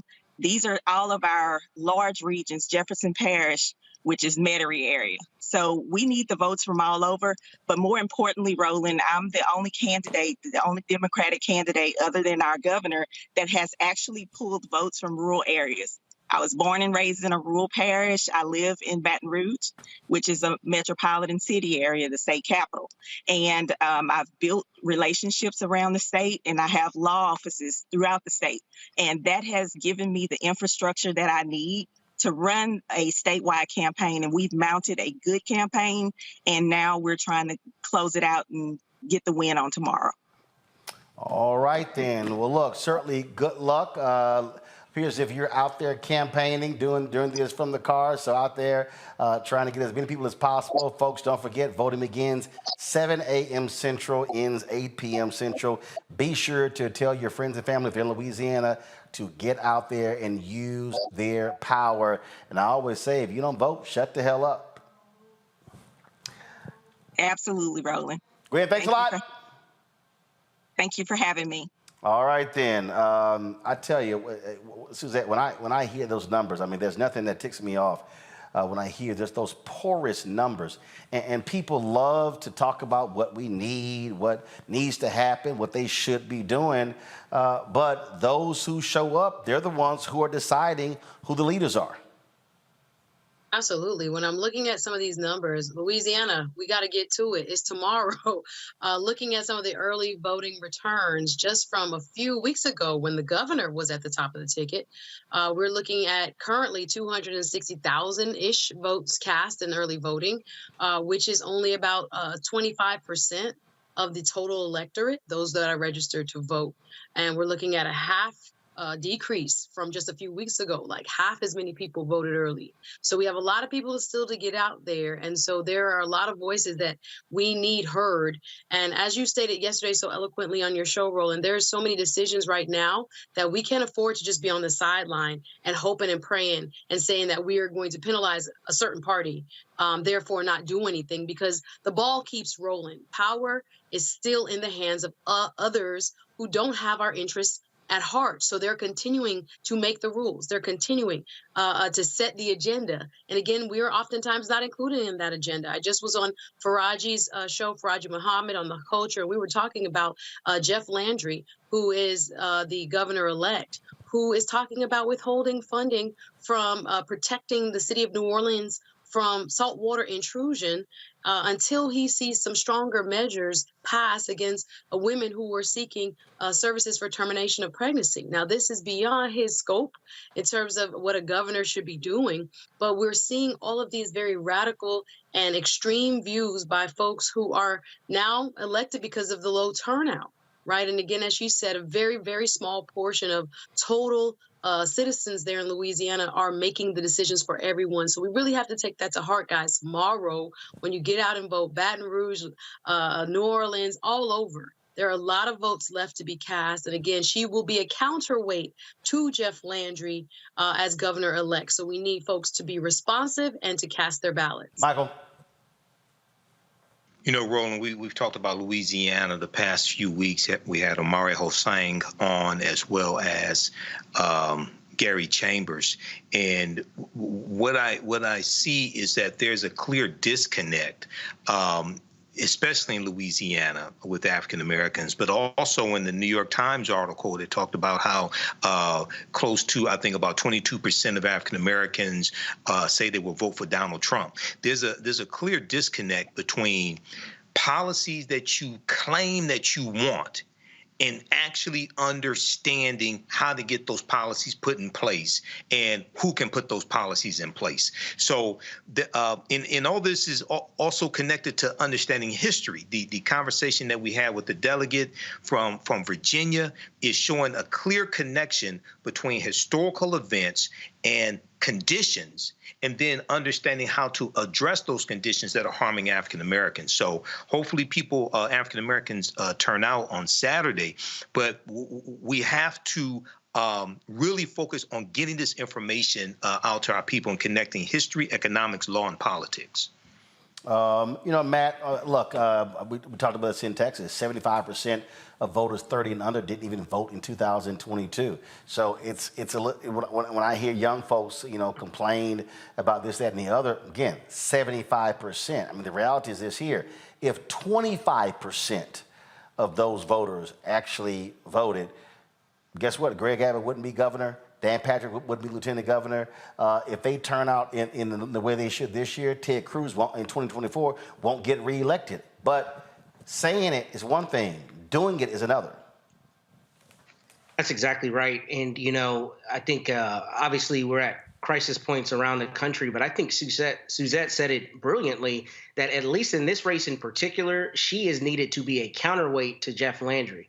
So it's not only a matter of we need to come out and vote, which is the obvious premise here. They do. We need to come out and vote, and we need to understand that especially on the local and state level, your votes have a meaningful effect. They always do, but especially there, because if you want that pothole at the end of your street filled, you need to go vote.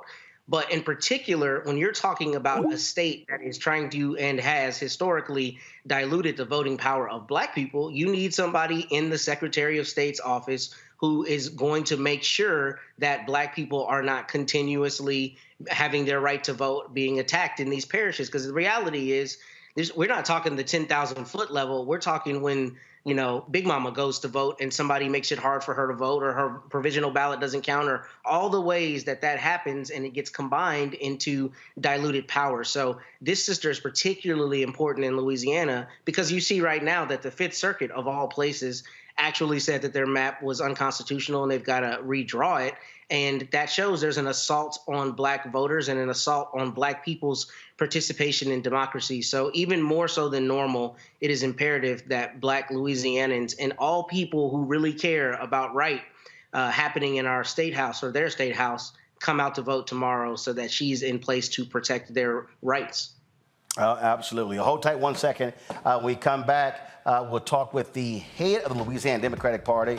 She has been taking lots of incoming fire from folks angry with how Democrats have been losing there. We'll talk to Katie Bernhardt next, right here on Roland Martin Unfiltered on the Black Star Network.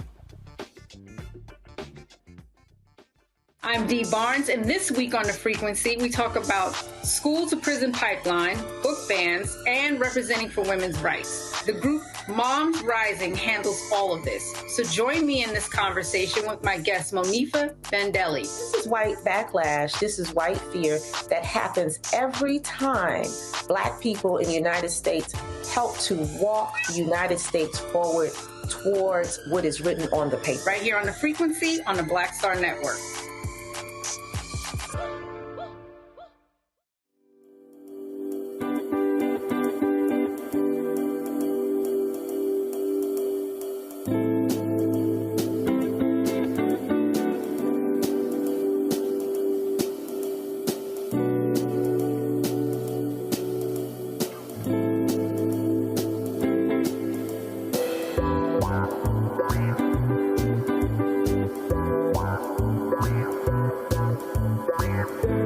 On the Black Table with me, Greg Carr, working under the constant threat of violence. Nearly 50 bomb threats over dozens of HBCU campuses. In 2022, we'll talk to our HBCU Master Teacher Roundtable about the stress, the strain, the frustrating lack of answers, and real community-grounded solutions to the threat of violence we face at HBCUs today.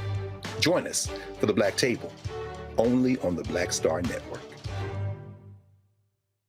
Hi, I'm Dr. Jackie Hood Martin, and I have a question for you. Ever feel as if your life is teetering and the weight and pressure of the world is consistently on your shoulders? Well, let me tell you, living a balanced life isn't easy. Join me each Tuesday on Black Star Network for a Balanced Life with Dr. Jackie. We'll laugh together, cry together, pull ourselves together, and cheer each other on. So join me for new shows each Tuesday on Black Star Network, A Balanced Life with Dr. Jackie.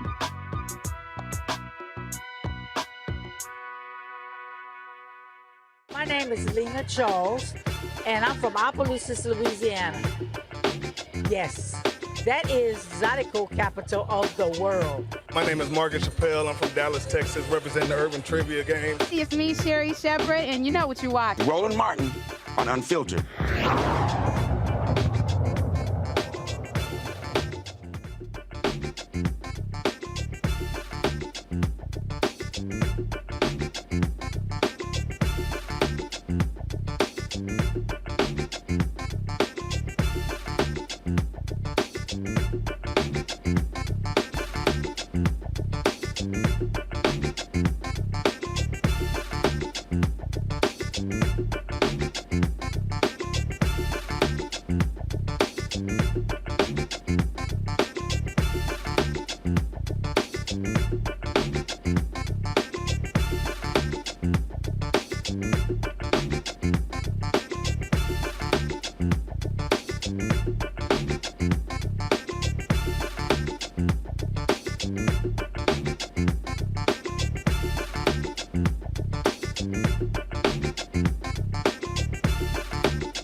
It's been a tough election year for Louisiana Democrats. Governor John Bel Edwards, who's a Democrat, term limited, he could not run. Jeff Landry, MAGA Republican, he won. Many thought that race was going to go to a runoff. It did not. He won the majority of votes in that particular jungle primary. Republicans also will have a supermajority in the House and the Senate. They're winning all across the state. There have been a lot of cries for my next guest to resign. Katie Bernhardt heads the Louisiana Democratic Party. Glad to have you here. You've got 3 critical races tomorrow. We just had one of your candidates on for Secretary of State. We had your Treasurer candidate on yesterday.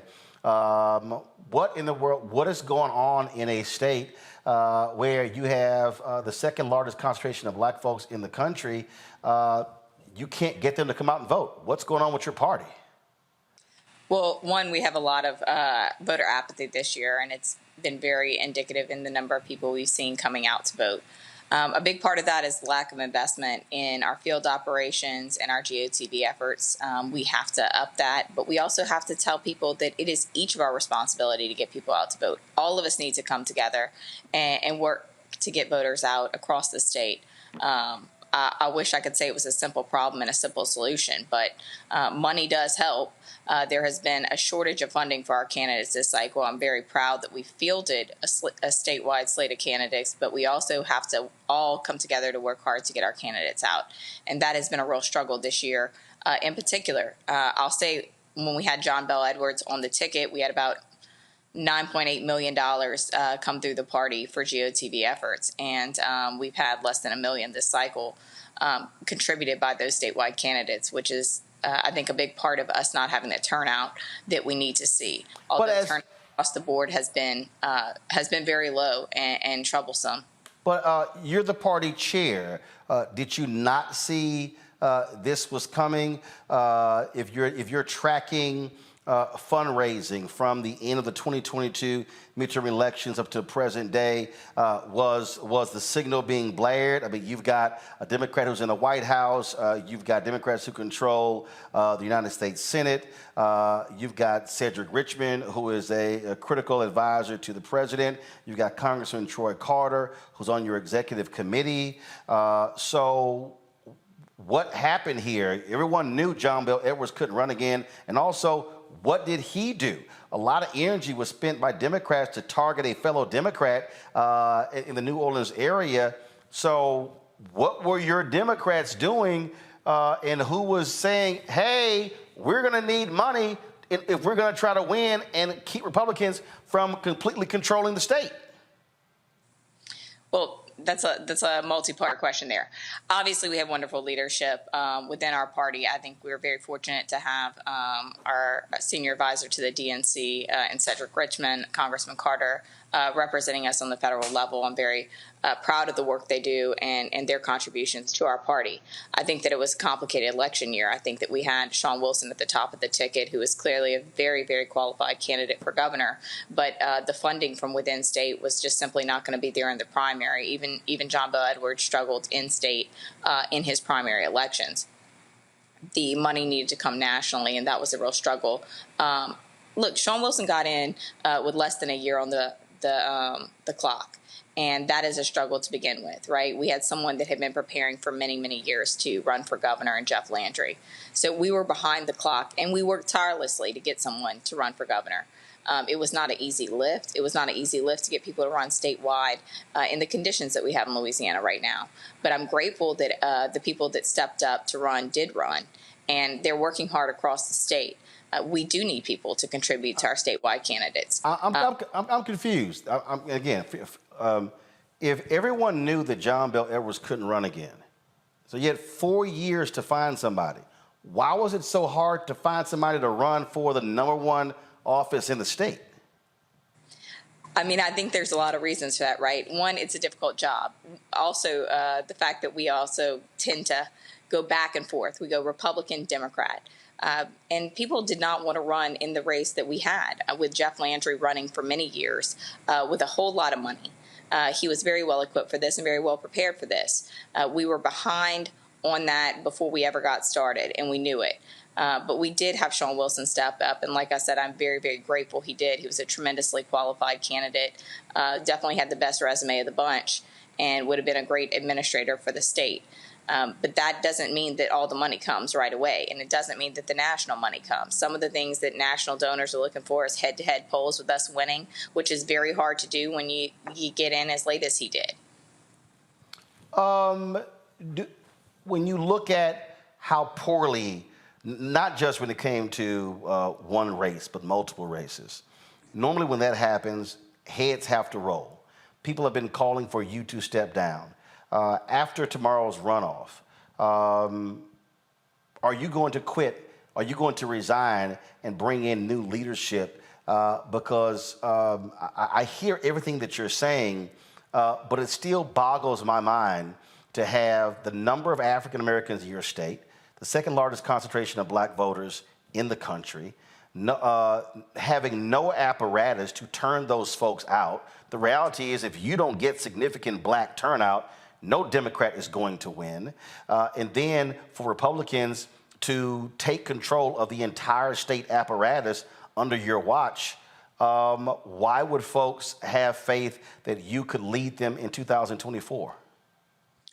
Well, that's a multi-part question too there. But I will say, one, I'm not going anywhere and I'm not quitting. And I think anyone who knows me knows that I'm not quitting. More importantly, we have a great apparatus here at the party, but it's not a free apparatus. We have great mechanisms in place to turn out Democratic voters. Again, it's not free. We got 3 million people voting in the state of Louisiana, or we should. They don't all vote. But we are not going to be able to reach each of those voters with the message that we have without money. And we need to have all of our people working to get voters out. Right, but so how do you get it? So how do you get it? You mean you're the state chair? That's your job. Look, I mean your job is to figure out how to go get the money. Okay. Well, how do you do it? Our job is to make sure that we have a solid apparatus for our candidates to plug into and to utilize. And we do have that. And I'm very proud of that. One of the things that we've done, we had, I think, 19 organizing meetings every Monday for everyone who wants to be part of this movement and to get people out to vote. We've had dozens of churches we've visited. We have over 22 partner organizations we're working with. We have volunteer apparatus. I'm confused because you said we have a great apparatus, but in order for us to use the apparatus, we need money. So, which means that, fine, your apparatus, but you got to raise money. Again, party chair, look, I've covered politics my entire life. At the end of the day, if you ain't got money, all you got is a whole bunch of hot air. So the question is, if you're saying it was just so hard to raise money, why should Democrats in Louisiana have faith in you as a party chair if looking at the election results this year? I don't care if you're in a county or a state, these were horrible results. Absolutely. So, one, we had the best fundraising year in a non-election year in party history last year under my leadership and under me doing the fundraising, and basically just me. We did not have a professional fundraiser. We did not have a finance director. That it was me calling people, me hosting events, and me going to large donors and getting those contributions. The issue here now is when you have a coordinated campaign, which is what funds the GOTV effort, that is a contribution from our statewide candidates and other candidates across the state. And again, John Bo Edwards contributed nearly $10 million to that effort when he ran for governor. That amount of funding was not there for those candidates this cycle. The coordinated campaign is a tool used by candidates, and those candidates that are running right now have not gotten the investment they need to utilize that mechanism. How much did John Bel Edwards raise this year? I'm just curious. How much did he raise? I don't know how much John Bell has raised this year. I know how much he raised for his governor's race. No, I got you. But I'm saying that. But okay, again, this is sort of, if you're Governor John Bel Edwards and Democrats put you in office and he only won by 30,000 votes last time, did he help your party out this year? So John Bel Edwards has helped our party. He has been someone who's been very supportive. Now, is he? How much did he raise? I mean, did he raise? I'm just being straight. Listen, did he raise money for the Louisiana Democratic Party in this year's election cycle? And if so, how much? He did not directly raise money. Okay, so isn't that a problem that the sitting governor, who's going out, who's a Democrat, didn't raise money? So it leaves the impression that, hell, what the hell? I'm out. I don't care about the party. I mean, you use the power of the incumbency to do that. So sounds to me like you had absolute two hands tied behind your back when the sitting governor, who is a member of your party, wasn't out there raising money for the rest of the party. Well, I also know that I'm not here to speak for the governor or for any of his actions, but I will say he supported our candidates directly, and I want everyone to support our candidates directly. Well, I'm sorry, when you say support directly, does that mean money or does that mean endorsements? That means endorsements, but also fundraisers. So I know he hosted a series of fundraisers for Sean Wilson, immediately endorsed him, and as well for our Attorney General's candidate and for our Treasurer's candidate. So, okay, again. And I don't think the burden is on any one person, and that's why I'm saying we have to come together. There's been a lot. There's been a lot of talk, but a lot of action is needed here. I understand that, but the burden's on leadership. And look, I've been in and around the campaign since I was 7. My parents worked on the campaigns, ran phone banks. I stood outside of polling places when I was 9 and 10 years old, handing out stuff. So frankly, I've lived and breathed this for 40 years. They've worked on polls, been precinct judges, all that sort of stuff. So you name it, I've seen it. And what I'm still just confused by, I'm confused by having a Democrat who's sitting in the governor's mansion, the power of incumbency, and knowing full well you're running against a MAGA Republican who has higher aspirations. Yes, he raised a lot of money, but again, that was just this inability to really rally folks around. And so I'm still asking, if I'm in Louisiana, my maternal grandparents born and raised in Louisiana, and if I'm in Louisiana and I'm sitting here looking at the results, I'm going, I ain't got faith in the leadership. I need new leadership to figure this thing out. So if you don't win races tomorrow, what are you going to do? Because I know what it feels like being in a state where Republicans have complete control, being a native of Texas. And so right now, Republicans have complete control of Louisiana. So what we are doing right now is building a bench of candidates, and the same thing we've been doing for several years, but it is a process, and it takes people all working together. And I'm glad for the people we do have. We have tremendous leadership within our party. We have some great leaders up and down our executive committee and in our state central committee that are working across the state. We also overcame the challenge of not having legislative races in most of our majority-minority seats. That was a tremendous burden for us this cycle. We did not have that issue 4 years ago, and that's something that has definitely affected us. Baton Rouge and Orleans Parish had very, very few legislative races this cycle. That is fortunate for those that sit in those seats. They didn't have to run campaigns, but it's very detrimental to the overall ticket, because that's a bunch of people that are not working to get their constituents out that would also vote for the other people on the ballot. We saw that very, very clearly in Orleans. We had no Senate races in Orleans. We only had 2 House races in all of Orleans Parish, which was a tremendous impact on the voter turnout in Orleans.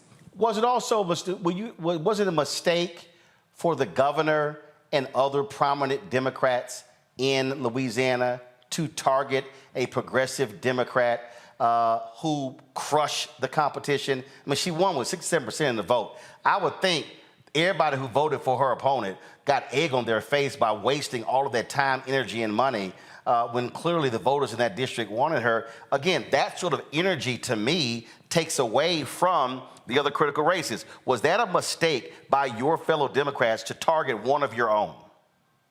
I think that that's just an inevitability in our party right now. The way our districts are drawn, we have packed Democrats into as few districts as humanly possible.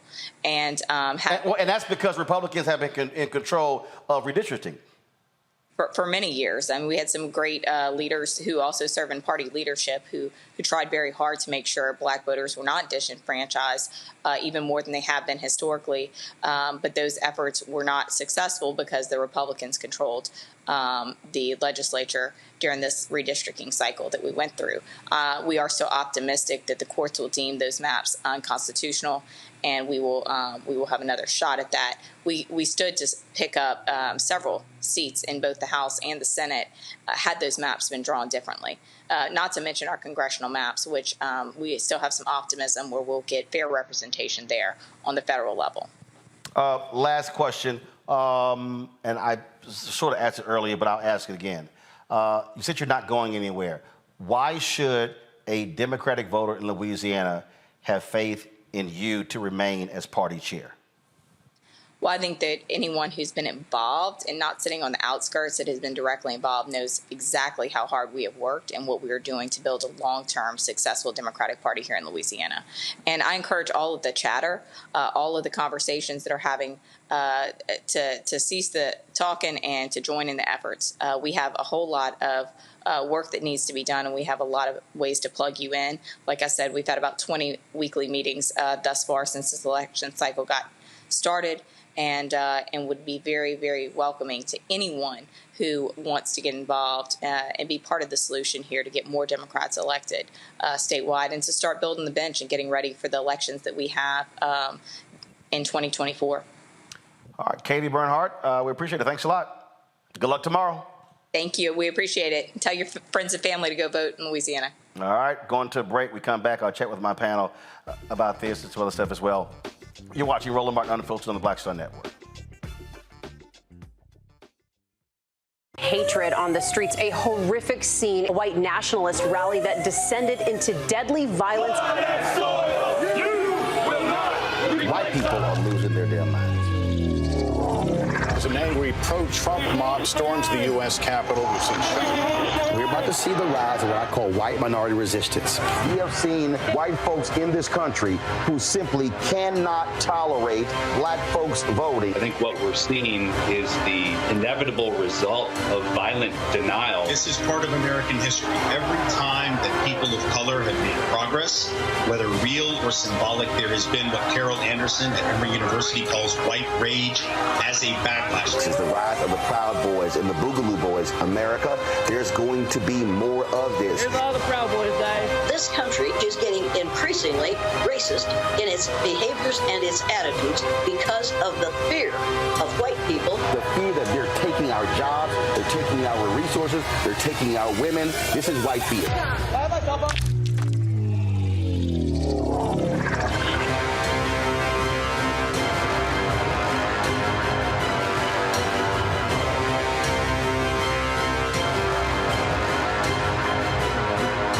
On the next Get Wealthy with me, Deborah Owens, America's Wealth Coach, inflation is on the rise. Interest rates are high. Can you still thrive during these uncertain times?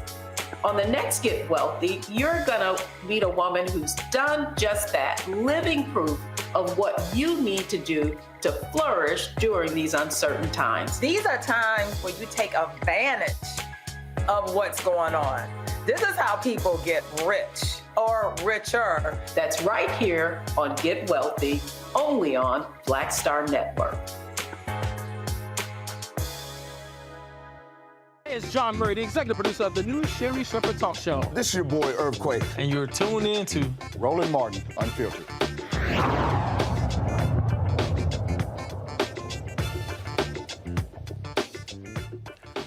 All right, I'll start with you, Michael. In Florida, after they had loss after loss, they just got sick and tired of leadership and threw them out. Nikki Fried is now the state party chair. Again, where I come from, if you got bludgeoned, heads got to roll. Yeah, Roland, I agree. But this whole conversation, and probably the past 3 or 4 weeks, you've been doing a lot of focus on the Louisiana elections, and I've been on some of those shows where we have discussed it. But most recently, this conversation with Katie Bernhardt, Louisiana Democratic chair, is a clear example of why, in my assessment, we have to have and continue to build a black political infrastructure like organizations like Black Voters Matter that educate African Americans on history, economic law, and politics. And we cannot depend upon, even though the Democratic Party does have a responsibility, we cannot solely depend upon them to educate us. I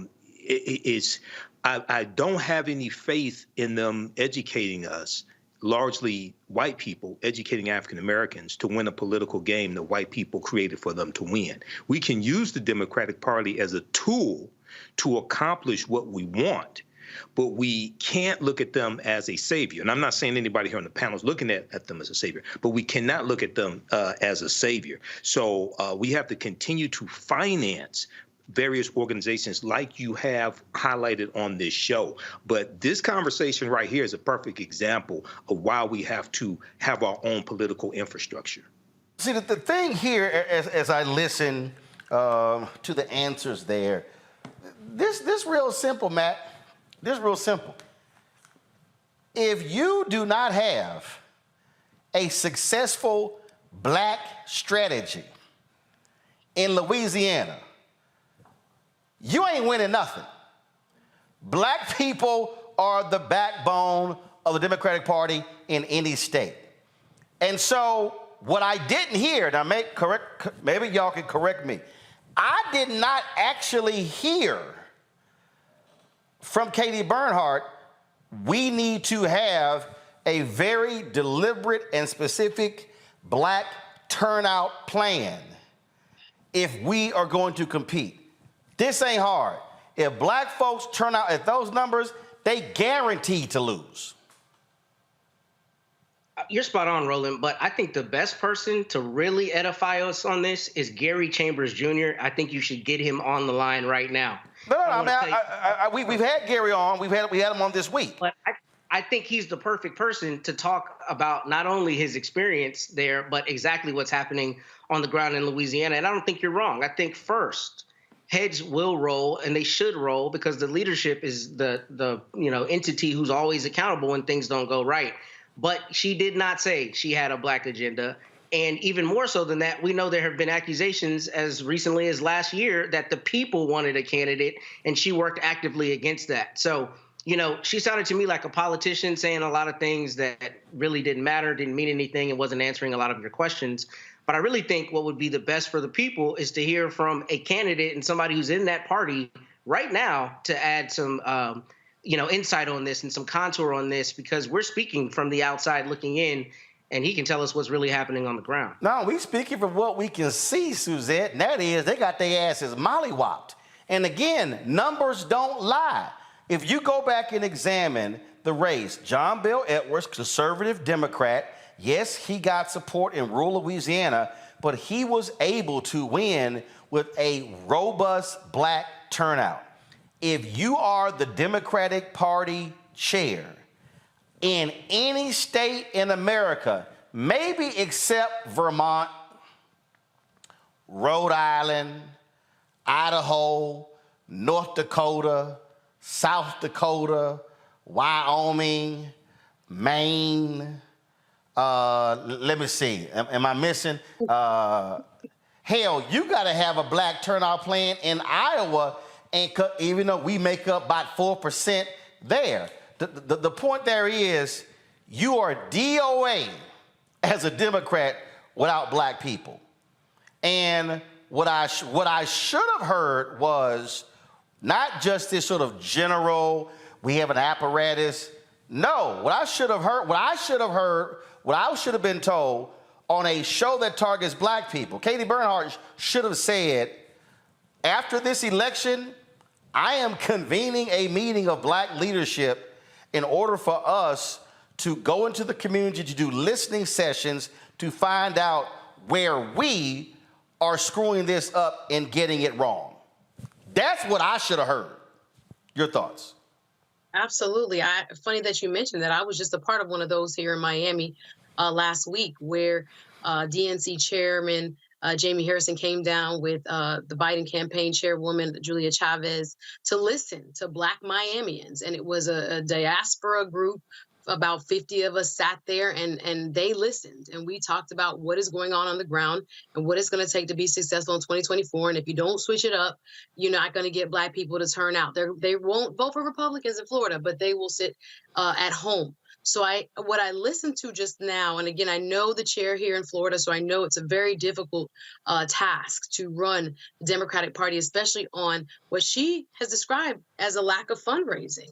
And my question to her would have been, what are you going to do if you don't have $10 million from John Bel Edwards next year during the presidential campaign? Because that doesn't seem like it is something that will be kind of recurring at this point. So what are their plans to get those small dollar donors? And I would suspect that what we vocalized to Jamie Harrison was that there are very few points that we can very specifically attribute to a Biden agenda that speaks to black people. And I know you spoke about it last night, where oftentimes we are part of the bigger tapestry as far as the agenda, such as the diabetes drugs moving down to $35, et cetera, that affect all of us. But specifically, black people happen to be disproportionately affected by that. I do think there's a problem clearly with messaging, however, to their black voters, or black voters possibly feeling like their needs and agenda are being met.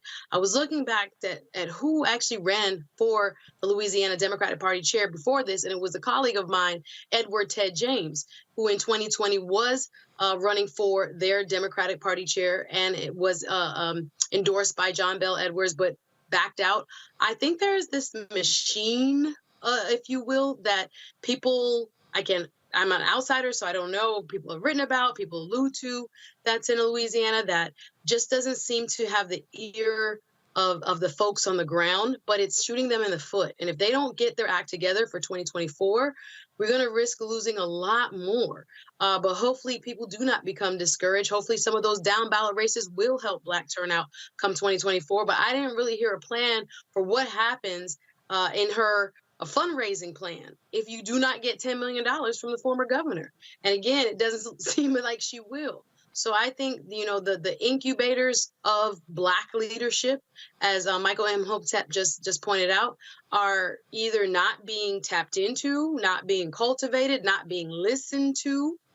There's something going on there that we really need, again, maybe a local expert to talk a little bit about. We've talked about it on The Culture with Faraj Muhammad as well. But there's a disconnect that needs to be addressed in a very seriously dire way for us to get things right in Louisiana. Here's the whole deal.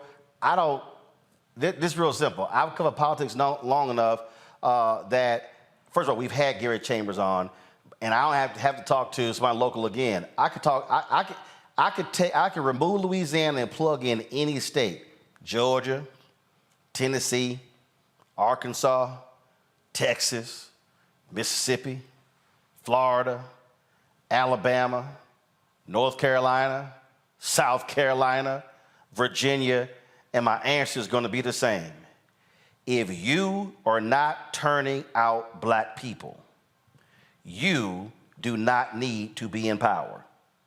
That means you do not have a strategy, you do not have a message, you do not have the relationships with the Black community. That right there is a telltale sign. So they better fix their problem in Louisiana, or they can get used to being in the minority, having zero power for a very, very long time. Hold tight 1 second, y'all. We come back. I got to talk about this Black mama who about tired of y'all out here trying to make all these brothers, sisters take y'all to these expensive restaurants. Homegirl just went there. I got to play this video, y'all. You're watching Roland Martin Unfiltered on the Black Star Network.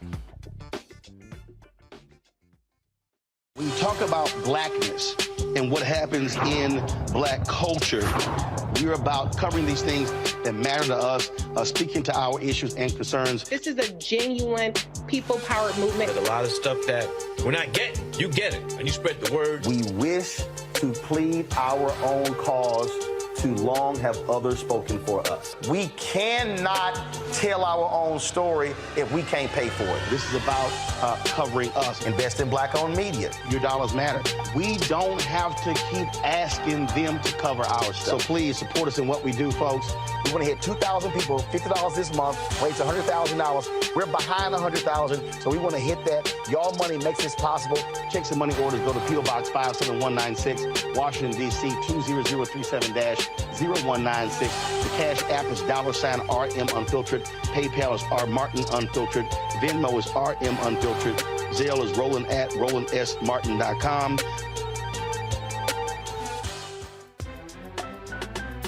I'm Faraj Muhammad, live from LA.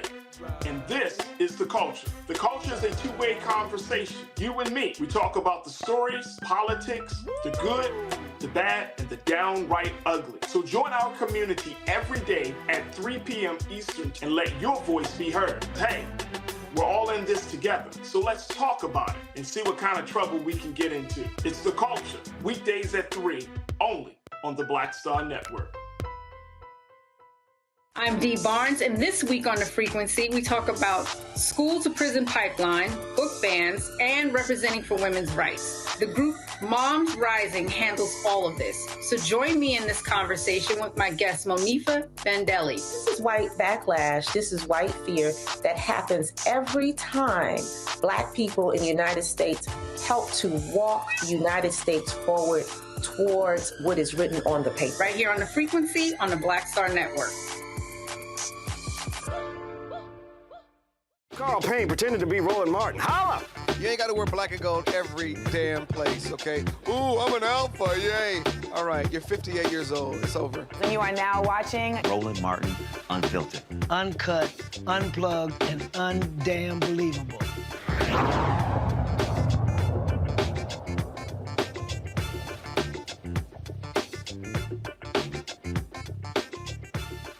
All right, y'all. So, been a whole lot of online chatter about, you know, best places to go on a first date, and because that was this viral video when this sister got an attitude because a dude took her to the Cheesecake Factory. I don't see a damn problem with Cheesecake Factory. Okay, and then all the people like, no, don't do no coffee dates, don't do this. First of all, let's just, I think it's too many damn rules. Okay, if your ass ain't got nobody, you might want to get rid of all these damn rules, because maybe that's why your ass ain't got nobody. So, yeah, I said it. So, I saw this video, y'all, last week, and I kept seeing it again. And this black mama did a video with her son, and let's just say she's a straight up black mama, and she wasn't having none of it. Watch this. And him about the first restaurant he gonna take you to. What's the last restaurant your daddy took you to? Because you shouldn't be coming to him to be your daddy. That's not his role. It's a first date. I want y'all to bring that down to level 3. Y'all way on 10 with this foolishness and want to embarrass somebody. My second question is, have you ever been anywhere? Where do you take yourself? Let me see your checkbook registry. Let me log into your bank account and see what you feed yourself on a regular basis. Where do you take yourself for lunch or dinner? That's the next question I want you to answer. And then the third thing about this, come on back over here, because I need you to understand what time it is. Right. A real lady is going to be there for the purpose of what it's for. She's not looking for food because she's hungry that she can't afford so she can take it to go and get a doggy bag. I'm going to wrap this up to go. Why? You ain't going to have food tomorrow? That's a poverty mindset. So a first date, again, is to get to know the person, to hang out, have fun. Y'all should be laughing and talking. It don't need to be a steakhouse. We don't even know if you worth a steak. You might just be worth a piece of bread. So ladies, young ladies, grow up. Get some maturity about yourself. Y'all buying titties, lashes, booties, and everything else. And you want somebody else to feed you. Save your money, stop buying your body, and put it to the side so you can have some food. That's not a man's responsibility. Now, once you dating a man, and once he get to know you, and y'all vibing, and he want to take you to a nice restaurant, guess what that means? You well deserving of that. He think enough about you to make a reservation. But some of you don't have reservations about your mouth. You talk bad, you disrespectful, you ghetto, you trifling, you don't have an income that substantiates what you want this man to do. You don't reserve being lazy. You full out lazy. You have no reservations on that. But you want the men to make a reservation for a restaurant, but you don't reserve what's between your legs. You passing it out like candy. You rated E for everybody. Oh, my God. Oh, first of all, her son was like, damn, mama. First of all, you know that's your mama. So let's not act like that's the first time you heard your mama go off. But Suzette, that was a sermon she preached right there. First of all, how old is the son? That is so embarrassing. If that's like a grown man, hey, that's terrible. No, it's not. It's all right. No, it's not. Listen, black mom, let me be real clear. I don't care how old you might be. You got a black mama, she gonna remain a black mama. So your ass could be 24, 44, 54. Your mama gonna let you know exactly how she feel. Wow. Well, I do feel a little, I guess, torn she wasn't wrong in a lot of what she said, but not every woman is like that. So maybe she needs to talk to her son about his standards and who he's choosing, because there are women who really value getting to know someone and wanting something more interpersonal, directly related to a connection, not just, because they're hungry, they are going out with men. Now, there are people that's running game, and she's right.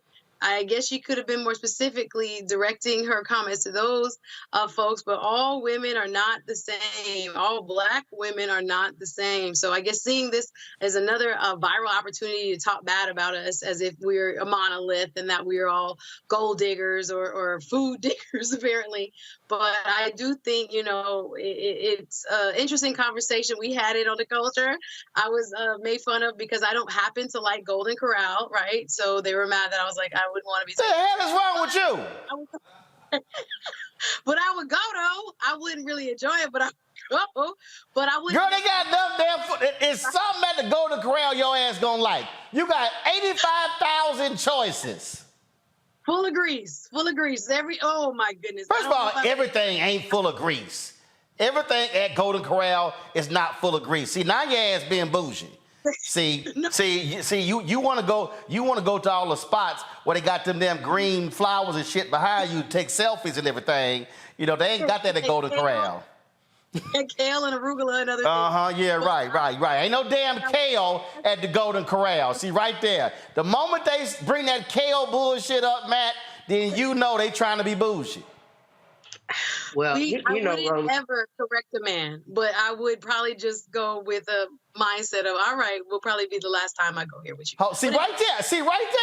See, already. You already said could be the last time. Great dude, but you tripping because it's Golden Corral. See, passing up good brothers. Matt, go ahead, Matt. Well, all I was going to say, Roland, is I know you used to go on dates to Woolworths for 55 cents. No, actually, I didn't, because where I was from, there were no Woolworths. That's first of all. Second of all, you can try your ageism. That shit don't work with me because we know your ass go get them hot dogs from 7-Eleven because you were so broke. But go on right ahead with your point. Go ahead. Don't start. You're right, because I got 3 kids. So at this point, I'm going to do whatever I can to get there you go. See, don't start none, ain't going to be none, Matt. Well, I'm going to fry you for being old because you long in the tooth. But first of all, don't hate because I'm good looking, I got age, and I'm paid. But go ahead with your answer.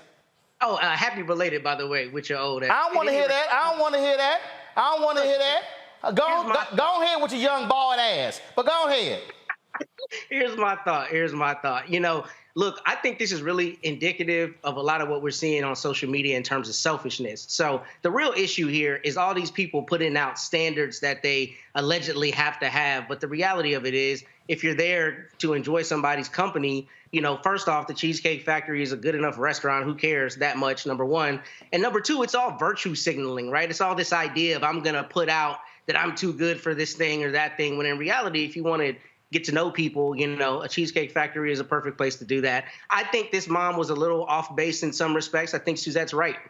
I think, if she feels she needs to make this video, we cannot paint either group as monoliths, meaning, women or men or anybody who's talking about their, quote, standards for dating. But I think the larger principle is that we are having conversations these days where we're virtue signaling this selfishness that, to me, is not indicative of who we are as a people or what is constructive for people. And the reality is, if you want to enjoy somebody's company, go out and enjoy their company, and don't front like you won't go sit down and order something at the Cheesecake Factory. See, the thing here, Michael, and first of all, whenever you see these videos, people understand, clearly the person is not saying everybody. So I never make that assumption. But I do think, though, that it's important to have these conversations because it comes back to a mindset. There are folk who sit here and trip like they ain't going to the Golden Corral, as opposed to, because last I checked, and again, whether you're a man or a woman, I want to get to know who this person is. Right. That's the whole deal. So I want to talk to hear from you. Like, I really don't understand the people who say, I ain't going on no coffee date because that's too cheap. I had a sister, I know a sister who said, oh, hell yeah, I want to go on a coffee date because if I ain't vibing with this person, I want to be able to get the hell out. I ain't trying to spend a long time at a nice restaurant. And so I think people, these are the people who are caught up, to me, in what's external, as opposed to, let me find out who this person is, who they are. And so if you're the kind of person who like, yo, I need to be going to a 5-star restaurant on a first date, yeah, you can keep moving. Yeah, Roland, you know, so I've seen, this has become a social media sensation, and I've been following it very little, but I did look at the list of where some women said they didn't want to go. Now, I was trying to find the sample size of these women. I was trying to find the educational level of these women. I was trying to find the income level of these women. I still haven't been able to find that. And the video that you showed of the African-American mother, I saw part of that on Facebook. One of my Facebook friends posted that. And I've never dated those type of women that she talked about. They do exist. Some of those women probably think Sukihana and Sexy Red are motivational speakers. Those type of women do exist.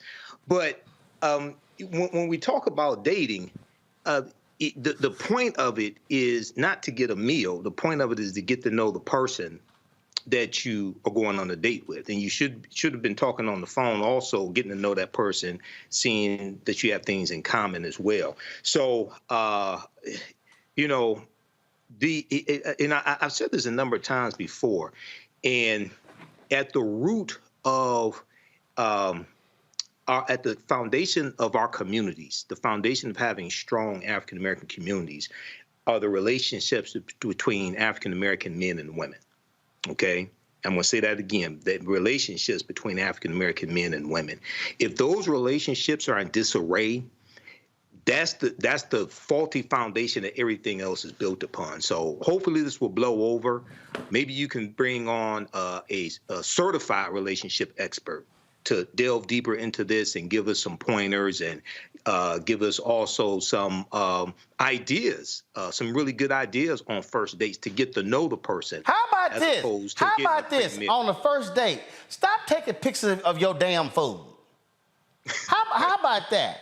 I mean, no, I'm telling you, there are some. I'm telling you right now, there are some restaurants in New York and some other places that actually have forbidden flashes and video stuff along those lines. I'm serious. When you go out to eat, this ain't about a date. You go out to eat today. Go out to eat with a group of people. Go out to eat with a group of people. And you be at the table, you like, are we on the Food Network show right now? Like, why in the hell are all the cameras out? I'm telling you, people are so... Jamal Bryant had a video when that his daughter asked him to come to FAMU homecoming, and then he got tricked because he didn't realize that it was an effort to get him to pay for everything.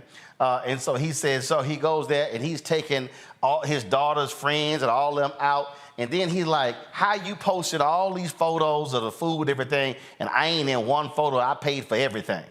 But I'm telling you, what you have is, and I know you thought I was joking about Suzette's backdrop, but I want y'all to understand. I want y'all to be perceptive. If you go to a lot of restaurants today, you're going to see backdrops like that. So what you now have is all these restaurants, okay, they're playing to the social media crowd. Okay, so you go places and they've got stuff in the bathrooms, the backdrops, everything is about videos and photos. Y'all, this is real basic. If you trying to find somebody taking pictures and videos of the food and the backdrops for the selfies ain't got nothing to do with you trying to connect with an individual. And so I just think a lot of people need to figure out what it is they're trying to do. You want to be a food critic, then go right ahead. But if you actually trying to find somebody to be with, you know what? Why don't you spend more time focusing on what you got to say to that person as opposed to what you're going to order off the menu? To me, that's just real basic. Just kind of basic. All right, that's it for us. What you clapping at, Suzette? I agree. And let me check right now. Hold on. Let's see how many Golden Corrals in Miami. No. Hell yeah, that's right. That's right. Anybody, y'all want to take Suzette out? First option, Golden Corral. And if she say no, that's when you go. See? Bougie right there. Keep moving. All right. We got to go. Happy belated birthday, Roland. Say what? Yes, happy belated birthday. I sent you a text message, but happy belated birthday also. I appreciate it. Lots of friends. Hold up to that, because I've been having a bunch of November people. I did my man Gary Howard yesterday. Let's see. My homegirl Tanya Clark, her birthday is today. I did shout out Adina Howard the other day. It was her birthday. Let's see here. It's like I say, it's a whole bunch of people. Oh, my man Ronnie DeVoe of New Edition. I'm surprised Carol didn't remember that one. You're slacking, since she's supposed to be the biggest New Edition fan. So today is Ronnie DeVoe's birthday, so Ronnie DeVoe, happy birthday. Listen up, y'all. This came in late tomorrow. Memphis, University of Memphis. I'm going to see y'all tomorrow for your 15th annual men's conference. And so I'm the luncheon speaker, so I look forward to seeing y'all tomorrow on the campus of the University of Memphis. And so I'll see y'all then. Folks, that's it. Don't forget, support us in what we do. Join our Bring the Funk fan club. Your support is critical to our work here. You can see your check and money order to P.O. Box 57196, Washington, D.C. 20037-0196. Cash App, $RM Unfiltered. PayPal, R Martin Unfiltered. Venmo is RM Unfiltered. Zelle, Roland at RolandSMartin.com. Roland at RolandMartinUnfiltered.com. And by the way, YouTube people, y'all been slow today. Hit the damn like button. We haven't even hit 1,000 likes yet, and so y'all need to hurry up. I'm seeing it at 8:47. That makes no sense. Y'all been over here sitting here commenting all doggone day. So hurry up, hit that like button so we can hit 1,000 before I get out of here. Again. So it's at 8:51, so we need 149, so get going. Download the Black Star Network app, Apple phone, Android phone, Apple TV, Android TV, Roku, Amazon Fire TV, Xbox One, Samsung Smart TV. Also, don't forget, you can watch us on 4 fast platforms, our 24-hour streaming channel. You can watch us on Amazon News. Go to Amazon Fire, go to Amazon News. Tell Alexa play news from the Black Star Network. Also, Plex TV, check us out there. You can check us out on Amazon Freevee, also Amazon Prime Video. You go to their live TV grid. We're right there along with the other news channels as well. Lastly, please get a book, White Fear, How the Browning of America is Making White Folks Lose Their Minds. Available at bookstores nationwide. Folks, that's it. I'll see you guys on Monday. Have a fantastic weekend. Until then, ho!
News.